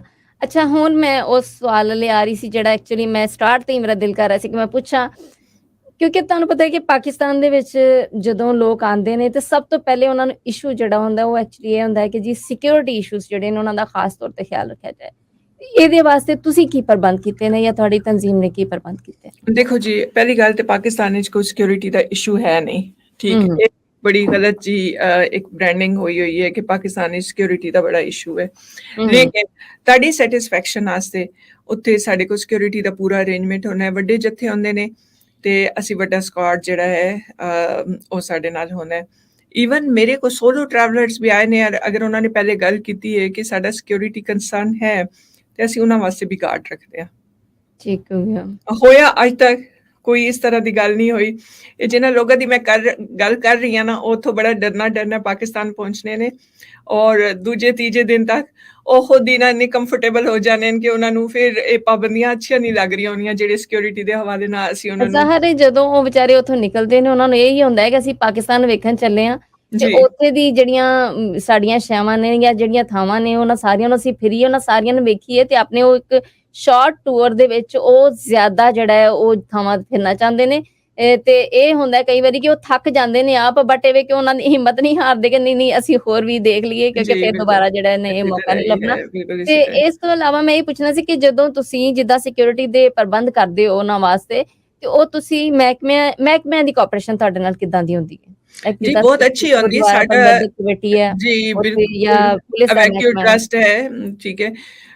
ਉਹਨਾਂ ਦੀ ਬਹੁਤ ਐਕਚੁਅਲੀ ਜਿਹੜਾ ਹੈ ਨਾ ਰਿਲੀਜੀਅਸ ਟੂਰਿਜ਼ਮ, ਇਹ ਪਾਕਿਸਤਾਨ ਦੀ ਬੜੀ ਇੱਕ ਟੌਪ ਪ੍ਰਾਇੋਰਟੀ ਤੇ ਇਹ ਇੰਡਸਟਰੀ ਹੈ, ਔਰ ਇਸ ਉੱਤੇ ਵੀਜ਼ਿਆਂ ਦਾ ਵੀ ਕੋਈ ਮਸਲਾ ਨਹੀਂ ਹੋਣਾ। ਔਰ ਸਾਡਾ ਜਿਹੜਾ ਅਵੈਕਿਊ ਟਰਸਟ ਦਾ ਜਿੰਨਾ ਵੀ ਮਹਿਕਮਾ ਹੈ ਉਹ ਬਹੁਤ ਜ਼ਿਆਦਾ ਕੋਆਪਰੇਟਿਵ ਹੈ, ਔਰ ਜਿਸ ਤਰ੍ਹਾਂ ਦੀ ਵੀ ਸਾਨੂੰ ਸਪੋਰਟ ਚਾਹੀਦੀ ਹੋਣੀ ਹੈ ਉਹ ਸਾਨੂੰ ਪ੍ਰੋਵਾਈਡ ਕਰਨੇ ਨੇ। ਔਰ ਉਹਨਾਂ ਦੇ ਬਾਰੇ 'ਚ ਮੈਂ ਇੱਕ ਗੱਲ ਤੁਹਾਨੂੰ ਕਹਾਂਗੀ, ਬੜੀ ਤੁਹਾਨੂੰ ਹੈਰਾਨਗੀ ਹੋਵੇਗੀ ਕਿ ਉਹਨਾਂ ਨਾਲ ਅਸੀਂ 24/7 ਅਸੀਂ ਰਾਬਤਾ ਕਰ ਸਕਦੇ ਹਾਂ। ਇਹ ਨਹੀਂ ਹੁੰਦਾ ਕਿ ਹੁਣ ਇਹ ਆਫਿਸ ਦੇ ਆਵਰਸ ਨੇ, ਇਸ ਵਿੱਚ ਅਸੀਂ ਉਹਨਾਂ ਨਾਲ ਰਾਬਤੇ 'ਚ ਹਾਂ, ਔਰ ਆਫਿਸ ਆਵਰਸ ਨਹੀਂ ਤੇ ਅਸੀਂ ਰਾਬਤੇ 'ਚ ਨਹੀਂ ਹੋਵਾਂਗੇ। ਉੱਥੇ ਸਾਡੇ ਅਫਸਰ ਬਹੁਤ ਅੱਛੇ ਨੇ, ਬਹੁਤ ਕੋਆਪਰੇਟਿਵ ਨੇ, ਔਰ ਸਾਨੂੰ ਸਿਕਿਉਰਿਟੀ ਦਾ ਹੋ ਗਿਆ, ਕੁਝ ਦੂਜਾ ਹੋ ਗਿਆ। ਹਾਂ, ਇੱਕ ਚੀਜ਼ ਇੰਪੋਰਟੈਂਟ ਹੈ, ਉਹ ਹੈ ਕਿ ਉਹਨਾਂ ਨੇ ਜਿਹੜੇ ਸਾਨੂੰ SOPs ਦੱਸੇ ਹੋਏ ਨੇ। ਫੋਰ ਐਗਜ਼ਾਮਪਲ, ਮੇਰੇ ਕੋਲ ਜਿਹੜੇ ਡਰਾਈਵਰ ਹੋਣੇ ਨੇ, ਠੀਕ ਹੈ, ਉਹ ਸਟ੍ਰਿਕਟਲੀ ਨਾਨ ਸਮੋਕਰਸ ਨੇ, ਕੋਈ ਗੁਟਕਾ ਵੁਟਕਾ ਜੇ ਉਹ ਕੋਈ ਇਸ ਤਰ੍ਹਾਂ ਦੀ ਉਹ ਚੀਜ਼ ਨਹੀਂ ਹੋਣੀ। ਅੱਛਾ, ਉਸਨੂੰ ਅਸੀਂ ਚੈੱਕ ਕਰਨੇ ਆ। ਦੂਜੀ ਗੱਲ ਇਹ ਹੈ ਕਿ ਕਈ ਯਾਤਰੀ ਆਉਂਦੇ ਨੇ ਜਿਹੜੇ ਫੋਰਨ ਤੋਂ ਆਉਂਦੇ ਨੇ, ਡਰਿੰਕ ਵਗੈਰਾ ਦਾ ਕੋਈ ਸਿਲਸਿਲਾ ਹੋਣਾ ਹੈ, ਉਹ ਅਸੀਂ ਸਟ੍ਰਿਕਟਲੀ ਇਸ ਚੀਜ਼ ਤੇ ਆਪਣੇ ਸਟਾਫ ਨੂੰ ਟ੍ਰੇਨਡ ਕੀਤਾ ਹੋਇਆ ਕਿ ਅਗਰ ਕਿਸੇ ਨੇ ਇਸ ਤਰ੍ਹਾਂ ਦੀ ਕੋਈ ਹਰਕਤ ਹੋਵੇ ਕਿਸੇ ਯਾਤਰੀ ਦੀ ਵੀ, ਤਾਂ ਉਸਨੂੰ ਉਸ ਤੇ ਪੇ ਕੀਤਾ ਹੋਣਾ ਹੈ, ਲੇਕਿਨ ਉਸਨੂੰ ਹੋਟਲ ਤੋਂ ਲੈ ਕੇ ਤੁਸੀਂ ਨੇ ਕਿਸੇ ਗੁਰੂ ਘਰ ਨਹੀਂ ਜਾਣਾ, ਕਿਸੇ ਤੁਸੀਂ ਰਿਲੀਜੀਅਸ ਜਗ੍ਹਾ ਤੇ ਨਹੀਂ ਜਾਣਾ। ਸੋ ਇਹ ਅਸੀਂ ਇਹਨਾਂ SOPs ਤੇ ਚੱਲਨੇ ਆ, ਔਰ ਇਹ ਸਾਡੀ ਕੰਪਨੀ ਦਾ ਰਿਪਿਊਟ ਹੈ, ਔਰ ਮਹਿਕਮੇ ਜਿਹੜੇ ਨੇ ਫਿਰ ਉਹ ਸਾਡੀ ਹਰ ਚੀਜ਼ ਨੂੰ ਉਹ ਕੋਆਪਰੇਸ਼ਨ ਵਿੱਚ ਅੱਗੇ ਹੁੰਦੇ ਨੇ। ਠੀਕ ਹੋ ਗਿਆ। ਤੇ ਮੈਂ ਇਹ ਪੁੱਛਣਾ ਚਾਹ ਰਹੀ ਸੀ ਕਿ ਜਿੱਦਾਂ ਲੋਕੀ ਆਉਂਦੇ ਨੇ ਉੱਥੇ ਤੁਹਾਡੇ ਕੋਲ, ਤੇ ਉਹ ਤੁਹਾਨੂੰ ਜਦੋਂ ਤੁਹਾਡੇ ਨਾਲ ਰਾਬਤਾ ਕਰਦੇ ਨੇ ਦੂਸਰੇ ਕੰਟਰੀਜ਼ ਦੇ ਵਿੱਚੋਂ, ਤੇ ਉਹ ਤੁਹਾਡੀ ਫੇਸਬੁੱਕ ਪੇਜ ਤੇ ਲਾਈਕ ਤੁਹਾਨੂੰ ਦੇਖ ਲੈਂਦੇ ਨੇ, ਜਾਂ ਉਹਦੇ ਤੋਂ ਤੁਹਾਡੇ ਨਾਲ ਜਦੋਂ ਰਾਬਤਾ ਕਰਦੇ ਨੇ, ਤੇ ਤੁਸੀਂ ਪੇਮੈਂਟ ਜਿਹੜੀ ਉਹਨਾਂ ਦੇ ਨਾਲ ਹੁੰਦੀ, ਲਾਈਕ ਸਟੇ ਹੈਗਾ ਹੈ, ਉਸ ਤੋਂ ਬਾਅਦ ਖਾਣ ਪੀਣ ਦਾ ਹੈਗਾ ਹੈ, ਜਾਂ ਟਰੈਵਲਿੰਗ ਦਾ ਹੈਗਾ ਹੈ, ਤੇ ਉਹਨਾਂ ਦੇ ਰੇਟਸ ਵਗੈਰਾ ਉਹਨਾਂ ਨੂੰ ਤੁਸੀਂ ਦੱਸ ਦਿਓ ਕਿ ਬਈ ਇਦਾਂ ਤੁਸੀਂ ਸਾਡੇ ਨਾਲ ਰਾਬਤਾ ਕਰਨਾ ਤੇ ਇਦਾਂ ਅਸੀਂ ਤੁਹਾਨੂੰ ਰੇਟਸ ਦਿਆਂਗੇ, ਤੇ ਇਹ ਹੈਗਾ ਸਾਡਾ ਪੈਕੇਜ ਆਏਗਾ। ਜੀ, ਆ ਪੈਕੇਜ ਪਲਾਨ ਅਸੀਂ ਦੱਸਦੇ ਹਾਂ। ਕੁਝ ਪੈਕੇजेस ਤੇ ਸਾਡੇ ਆਪਣੇ ਡਿਜ਼ਾਈਨ ਕੀਤੇ ਹੋਏ ਨੇ, ਉਹ 3 ਦਿਨ ਤੋਂ ਲੈ ਕੇ ਤੇ 21 ਦਿਨ ਤੱਕ ਨੇ, ਡਿਫਰੈਂਟ ਪੈਕੇजेस ਨੇ, ਠੀਕ ਹੈ। ਉਸ ਵਿੱਚ ਅਸਾਂ ਨੇ ਉਹ ਸਾਰੀਆਂ ਪ੍ਰਾਈਸਿਸ ਵਗੈਰਾ ਮੈਂਸ਼ਨ ਕੀਤੀਆਂ ਹੁੰਦੀਆਂ ਨੇ। ਜੋ ਵੀ ਕੋਈ ਸਾਡੇ ਨਾਲ ਰਾਬਤਾ ਕਰੇ, ਅਸੀਂ ਆਪਣਾ ਵੀ ਡਿਜ਼ਾਈਨ ਕੀਤਾ ਹੋਇਆ ਪੈਕੇਜ ਪਲਾਨ ਉਹਨਾਂ ਨੂੰ ਦੇਣੇ ਆ। ਲੇਕਿਨ ਬਹੁਤ ਸਾਰੇ ਲੋਕ ਇਸ ਤਰ੍ਹਾਂ ਦੇ ਨੇ ਜਿਹੜੇ ਸਾਡੇ ਕੋਲ ਟੇਲਰਡ ਕਰਵਾਣੇ ਨੇ ਪ੍ਰੋਗਰਾਮ, ਉਹ ਆਪਣਾ ਦੱਸਦੇ ਨੇ ਕਿ ਨਹੀਂ ਅਸੀਂ ਇਹ ਤੁਸੀਂ ਸਾਨੂੰ ਦੱਸੋ, ਅਸੀਂ ਇੱਧਰ ਜਾਣਾ ਚਾਹੁੰਦੇ ਹਾਂ, ਜਿਨ੍ਹਾਂ 'ਚ ਵੱਡੀ ਕਮਿਊਨਿਟੀ ਉਹਨਾਂ ਲੋਕਾਂ ਦੀ ਹੁੰਦੀ ਹੈ ਜਿਹੜੇ ਪਾਕਿਸਤਾਨ ਤੋਂ ਮਾਈਗ੍ਰੇਟ 47 ਵਿੱਚ ਮਾਈਗ੍ਰੇਟ ਕਰਕੇ ਦੂਜੀ ਸਾਈਡ ਤੇ ਚਲੇ ਗਏ ਨੇ। ਉਹ ਆਪਣੇ ਜੀ ਉਹ ਆਪਣੇ ਗਿਰਾਵਾਂ ਥਾਵਾਂ ਨੂੰ ਦੇਖਣਾ ਚਾਹੁੰਦੇ ਨੇ, ਉੱਥੇ ਲੋਕਾਂ ਨੂੰ ਮਿਲਣਾ। ਕੁਝ ਤਾਂ ਬਜ਼ੁਰਗ ਜਿਹੜੇ ਨੇ ਉਹ ਹਲੇ ਜ਼ਿੰਦਾ ਨੇ, ਔਰ ਕੁਝ ਬਜ਼ੁਰਗ ਜਿਹੜੇ ਨੇ ਉਹ ਅਗਰ ਚਲੇ ਗਏ ਨੇ ਇਸ ਦੁਨੀਆ ਤੋਂ, ਤੇ ਉਹਨਾਂ ਦੀ ਜਿਹੜੀਆਂ ਔਲਾਦ ਹੈ ਉਹ ਫਿਰ ਜਾ ਕੇ ਉਹਨਾਂ ਜਗ੍ਹਾ ਨੂੰ ਦੇਖਣਾ ਚਾਹਨੀ ਹੈ। ਸੋ ਉਸ ਹਿਸਾਬ ਨਾਲ ਫਿਰ ਅਸੀਂ ਪ੍ਰੋਗਰਾਮ ਖੁਦ ਤਰਤੀਬ ਦੇ ਦੇਣੇ ਆ ਉਹਨਾਂ ਦੀ ਮਰਜ਼ੀ ਦੇ ਮੁਤਾबिक ਵੀ, ਔਰ ਉਸੇ ਹਿਸਾਬ ਨਾਲ ਫਿਰ ਉਸਦੀ ਪ੍ਰਾਈਸ ਵੀ ਹੋ ਜਾਣੀ ਹੈ। ਠੀਕ ਹੋ ਗਿਆ, ਠੀਕ ਹੈ। ਤੇ ਬਾਕੀ ਮਤਲਬ ਤੁਹਾਨੂੰ ਆਪ ਨੂੰ ਜ਼ਾਹਿਰ ਹੈ ਉੱਥੇ ਜਿੱਥੇ ਤੁਸੀਂ ਪਾਕਿਸਤਾਨ 'ਚ ਹੋ, ਤੁਸੀਂ ਕਹਿ ਰਹੇ ਹੋ ਸਿਕਿਉਰਿਟੀ ਦੇ ਇਸ਼ੂਜ਼ ਨਹੀਂ ਹੁੰਦੇ, ਤੇ ਗੱਲ ਤੁਹਾਡੀ ਮੰਨ ਲੈਂਦੇ ਆ, ਸਿਕਿਉਰਿਟੀ ਦੇ ਇਸ਼ੂਜ਼ ਨਹੀਂ ਹੁੰਦੇ, ਬਟ ਇਹ ਵੇ ਕਿ ਕਈ ਲੋਕੀ ਜਿਹੜੇ ਨੇ ਬਹੁਤ ਜ਼ਿਆਦਾ ਡਰੇ ਹੁੰਦੇ ਨੇ, ਤੇ ਉਹਨਾਂ ਨੂੰ ਤੁਸੀਂ ਕਿੱਦਾਂ ਸੈਟੀਸਫਾਈਡ ਕਰਦੇ ਹੋ ਕਿ ਬਈ ਨਹੀਂ ਏਦਾਂ ਦੀ ਕੋਈ ਗੱਲਬਾਤ ਨਹੀਂ ਹੈਗੀ, ਜਾਂ ਏਦਾਂ, ਜਾਂ ਕਈ ਵਾਰੀ ਇਹ ਹੁੰਦਾ ਕਿ ਤੁਸੀਂ ਲੈ ਕੇ ਜਾ ਰਹੇ ਹੋ ਜੱਥੇ ਨੂੰ, ਤੇ ਰਸਤੇ 'ਚ ਹੁੰਦਾ ਕੋਈ ਇਸ਼ੂ ਹੁੰਦਾ, ਕੋਈ ਏਦਾਂ ਦਾ ਵਕੂਆ ਕਦੀ ਹੋਇਆ ਕੋਈ? ਨਹੀਂ ਜੀ, ਅੱਜ ਤੱਕ ਰੱਬ ਦਾ ਸ਼ੁਕਰ ਹੈ, ਅੱਜ ਤੱਕ ਇਸ ਤਰ੍ਹਾਂ ਸਿਰਫ ਸਾਡੇ ਨਾਲ ਨਹੀਂ, ਬਲਕਿ ਮੈਂ ਕਿਸੇ ਕੰਪਨੀ ਨਾਲ ਵੀ ਨਹੀਂ ਸੁਣਾ ਕਿ ਕੋਈ ਜਾ ਰਿਹਾ ਹੋਵੇ, ਜੱਥਾ ਜਾ ਰਿਹਾ ਹੋਵੇ ਤੇ ਕੋਈ ਇਸ ਤਰ੍ਹਾਂ ਦਾ ਵਕੂਆ ਹੋ ਜਾਵੇ। ਤੁਸੀਂ ਲੋਕਾਂ ਕੋ ਪੁੱਛੋ ਇੱਕ ਚੀਜ਼, ਜਿਹੜੇ ਲੋਕ ਉੱਥੋਂ ਹੋ ਕੇ ਆਏ ਨੇ, ਕਿ ਦੁਨੀਆ ਤੇ ਇਸ ਦੀ ਮਿਸਾਲ ਨਹੀਂ ਮਿਲਣੀ ਕਿ ਅਗਰ ਸਿੱਖ ਆਨੇ ਨੇ ਪਾਕਿਸਤਾਨ ਵਿੱਚ ਤੇ ਉਹਨਾਂ ਨੂੰ ਕਿਸ ਤਰ੍ਹਾਂ ਦਾ ਪ੍ਰੋਟੋਕੋਲ ਉੱਥੇ ਮਿਲਦਾ ਹੈ ਕਾਮਨ ਲੋਕਾਂ ਤੋਂ। ਬਿਲਕੁਲ। ਠੀਕ ਹੈ, ਸੜਕ ਤੇ ਚੱਲਣੇ ਜਿਹੜੇ ਕਾਮਨ ਲੋਕ ਹੋਣੇ ਨੇ, ਉਹ ਰੋਕ ਰੋਕ ਕੇ ਉਹ ਉਹਨਾਂ ਨਾਲ ਫੋਟੋ ਤਸਵੀਰਾਂ ਖਿਚਵਾ ਰਹੇ ਹੁੰਦੇ ਨੇ। ਉਹ ਉਹਨਾਂ ਨੂੰ, ਉਹਨਾਂ ਦੀ ਖੁਆਇਸ਼ ਹੋਣੀ ਹੈ ਉਹਨਾਂ ਨੂੰ ਖਾਣਾ ਪੀਣਾ ਜੋ ਵੀ ਇੱਕ ਚੀਜ਼ ਹੈ ਉਹ ਸਾਰਾ ਕੁਝ ਕਰਨ ਦੀ ਹੁੰਦੀ ਹੈ। ਔਰ ਤੁਸੀਂ ਅਗਰ ਇਸ ਚੀਜ਼ ਨੂੰ ਡੈਫੀਨੇਟਲੀ ਤੁਸੀਂ ਇੱਕ ਮੀਡੀਆ ਨਾਲ ਲਿੰਕਡ ਹੋ, ਤੁਹਾਨੂੰ ਪਤਾ ਹੀ ਹੋਵੇਗਾ ਕਿ ਇਹ ਇੱਕ ਦੁਨੀਆ ਤੇ ਨਾ ਇਹ ਇੱਕ ਵੱਖਰੀ ਜੀ ਐਗਜ਼ਾਮਪਲ ਹੈ ਜਿਹੜੀ ਪਾਕਿਸਤਾਨੀਆਂ ਨੇ ਸੈੱਟ ਕੀਤੀ ਹੈ। ਔਰ ਮੇਰਾ ਖਿਆਲ ਹੈ, ਮੈਂ ਹਲੇ ਇੰਡੀਆ ਨਹੀਂ ਗਈ, ਮੇਰਾ ਖਿਆਲ ਹੈ ਇਸੇ ਤਰ੍ਹਾਂ ਦਾ ਪਿਆਰ ਸਾਨੂੰ ਇੰਡੀਆ ਦੇ ਪੰਜਾਬ ਵਿੱਚ ਵੀ ਮਿਲੇਗਾ। ਬਿਲਕੁਲ। ਤੇ ਮੈਂ ਇਹ ਪੁੱਛਣਾ ਚਾਹ ਰਹੀ ਸੀ ਕਿ ਜਿਹੜੇ ਇੱਥੇ ਜਿਹੜੇ ਗੁਰਦੁਆਰਾ ਸਾਹਿਬ ਨੇ ਉੱਥੇ ਤੁਸੀਂ ਕਿਤੇ ਵਿਜ਼ਿਟ ਕਰਵਾਉਂਦੇ ਹੋ? ਕਿਹੜੀਆਂ ਥਾਵਾਂ ਨੇ ਜਿਹੜੀਆਂ ਤੁਸੀਂ ਆਪਣੇ ਪੈਕੇਜ 'ਚ ਰੱਖੀਆਂ ਨੇ, ਲਾਈਕ ਅਸੀਂ ਇਸ ਦਿਨ ਤੁਹਾਨੂੰ ਇੱਥੇ ਲੈ ਕੇ ਜਾਵਾਂਗੇ, ਇੱਥੇ ਲੈ ਕੇ ਜਾਵਾਂਗੇ, ਇੱਥੇ ਲੈ ਕੇ ਜਾਵਾਂਗੇ ਤੇ ਉੱਥੇ ਤੁਹਾਨੂੰ ਇਹ ਫੂਡ ਅਸੀਂ ਦਿਆਂਗੇ, ਮਤਲਬ ਲਾਈਕ ਪੈਕੇਜ ਹੁੰਦਾ ਨਾ ਇੱਕ, ਵੀ ਤੁਸੀਂ ਜਿਹੜੀ ਚੀਜ਼ਾਂ ਪ੍ਰੋਵਾਈਡ ਕਰ ਰਹੇ ਹੋ ਕਿ ਜਿੱਥੇ ਲੈ ਕੇ ਜਾ ਰਹੇ ਹੋ ਉਹਨਾਂ ਨੂੰ, ਤੇ ਉਹ ਸਾਰਾ ਉਹਦੇ ਬਾਰੇ 'ਚ ਮੈਨੂੰ ਥੋੜੀ ਜਾਣਕਾਰੀ ਦਿਓ ਕਿ ਕਿੱਥੇ ਲੈ ਕੇ ਜਾਂਦੇ ਹੋ ਤੁਸੀਂ? ਅੱਛਾ, ਅਸੀਂ ਤੇ ਜੀ ਪਾਕਿਸਤਾਨ ਵਿੱਚ 18 ਆਬਾਦ ਗੁਰੂ ਘਰ ਨੇ, 18 ਗੁਰੂ ਘਰ ਨੇ ਜਿਹੜੇ ਫੰਕਸ਼ਨਲ ਨੇ। ਉਸ ਵਿੱਚ ਸਭ ਤੋਂ ਪਹਿਲੇ ਟੌਪ ਤੇ ਨਨਕਾਣਾ ਸਾਹਿਬ ਹੈ, ਜਨਮ ਅਸਥਾਨ ਹੈ। ਫਿਰ ਨਨਕਾਣਾ ਸਾਹਿਬ ਵਿੱਚ ਹੋਰ ਵੀ ਗੁਰੂ ਘਰ ਨੇ। ਫਿਰ ਅਸੀਂ ਲੈ ਕੇ ਜਾਂਦੇ ਹਾਂ ਪੰਜਾ ਸਾਹਿਬ, ਲੈ ਕੇ ਜਾਂਦੇ ਹਾਂ ਹਸਨ ਅਬਦਾਲ, ਫਿਰ ਕਰਤਾਰਪੁਰ ਸਾਹਿਬ ਹੈ, ਫਿਰ ਖਰਾ ਸੌਦਾ ਹੈ, ਸੱਚਾ ਸੌਦਾ, ਫਿਰ ਡੋਰੀ ਸਾਹਿਬ ਹੋ ਗਿਆ। ਫਿਰ ਅਸੀਂ ਅਗਰ ਸਿਆਲਕੋਟ ਵਿੱਚ ਹੈ। ਫਿਰ ਇਸ ਤੋਂ ਇਲਾਵਾ ਲਾਹੌਰ ਦੇ ਅੰਦਰ ਬਹੁਤ ਸਾਰੇ ਗੁਰੂ ਘਰ ਨੇ, ਜਿਸ ਤਰ੍ਹਾਂ ਡੇਰਾ ਸਾਹਿਬ ਹੋ ਗਿਆ, ਫਿਰ ਉੱਥੇ ਹੋ ਗਿਆ ਬੇਬੀ ਨਾਨਕੀ ਦਾ ਹੋ ਗਿਆ। ਫਿਰ ਇਸ ਤੋਂ ਇਲਾਵਾ ਚੂਨਾ ਮੰਡੀ ਗੁਰੂ ਘਰ ਉੱਥੇ ਲੈ ਕੇ ਜਾਣੇ। ਫਿਰ ਉਸ ਤੋਂ ਬਾਅਦ ਪਿਸ਼ਾਵਰ ਵਿੱਚ 2 ਬਹੁਤ ਖੂਬਸੂਰਤ ਗੁਰੂ ਘਰ ਨੇ, ਭਾਈ ਚੋਗਾ ਸਿੰਘ ਦਾ ਹੋ ਗਿਆ, ਭਾਈ ਬੀਬਾ ਸਿੰਘ ਦਾ ਹੋ ਗਿਆ। ਸੋ ਇਹ ਡਿਪੈਂਡ ਕਰ ਰਿਹਾ ਹੁੰਦਾ ਹੈ ਪੈਕੇਜ ਤੇ ਕਿ ਕਿੰਨੇ ਦਿਨਾਂ ਦਾ ਪੈਕੇਜ ਹੈ, ਉਸ ਹਿਸਾਬ ਨਾਲ ਅਸੀਂ ਉਨੇ ਜਗ੍ਹਾ ਨੂੰ ਵਿਜ਼ਿਟ ਕਰਾਉਂਦੇ ਹਾਂ। ਫਿਰ ਇਹ ਤੇ ਗੱਲ ਹੋ ਗਈ ਗੁਰੂ ਘਰਾਂ ਦੀ ਗੱਲ ਹੋ ਗਈ। ਫਿਰ ਇਸ ਤੋਂ ਇਲਾਵਾ ਲਾਹੌਰ ਵਿੱਚ ਅਗਰ ਅਸੀਂ ਦੇਖੀਏ ਤੇ ਉੱਥੇ ਬਹੁਤ ਜ਼ਿਆਦਾ ਹਿਸਟੋਰੀਕਲ ਜਗ੍ਹਾ ਨੇ ਜਿਨ੍ਹਾਂ ਨਾਲ ਸਿੱਖ ਅੰਪਾਇਰ ਦੇ ਨਾਲ ਬੜਾ ਇੱਕ ਕਲੋਜ਼ ਉਹ ਸਾਰਾ ਮਤਲਬ ਲਿੰਕ ਹੈ। ਉਸ ਵਿੱਚ ਫਿਰ ਲਾਹੌਰ ਫੋਰਟ ਹੋ ਗਿਆ, ਸ਼ਾਲੀਮਾਰ ਗਾਰਡਨ ਹੋ ਗਿਆ, ਮਸਜਿਦ ਵਜ਼ੀਰ ਖਾਨ ਹੋ ਗਈ, शाही मस्जिद हो गई, शाही हमाम हो गया, और मेन बहुत अच्छा जूदा चुबारा हो गया। इस तो इलावा लाल खूह ਦੀ ਗੱਲ ਅਸੀਂ ਕਰਦੇ ਹਾਂ।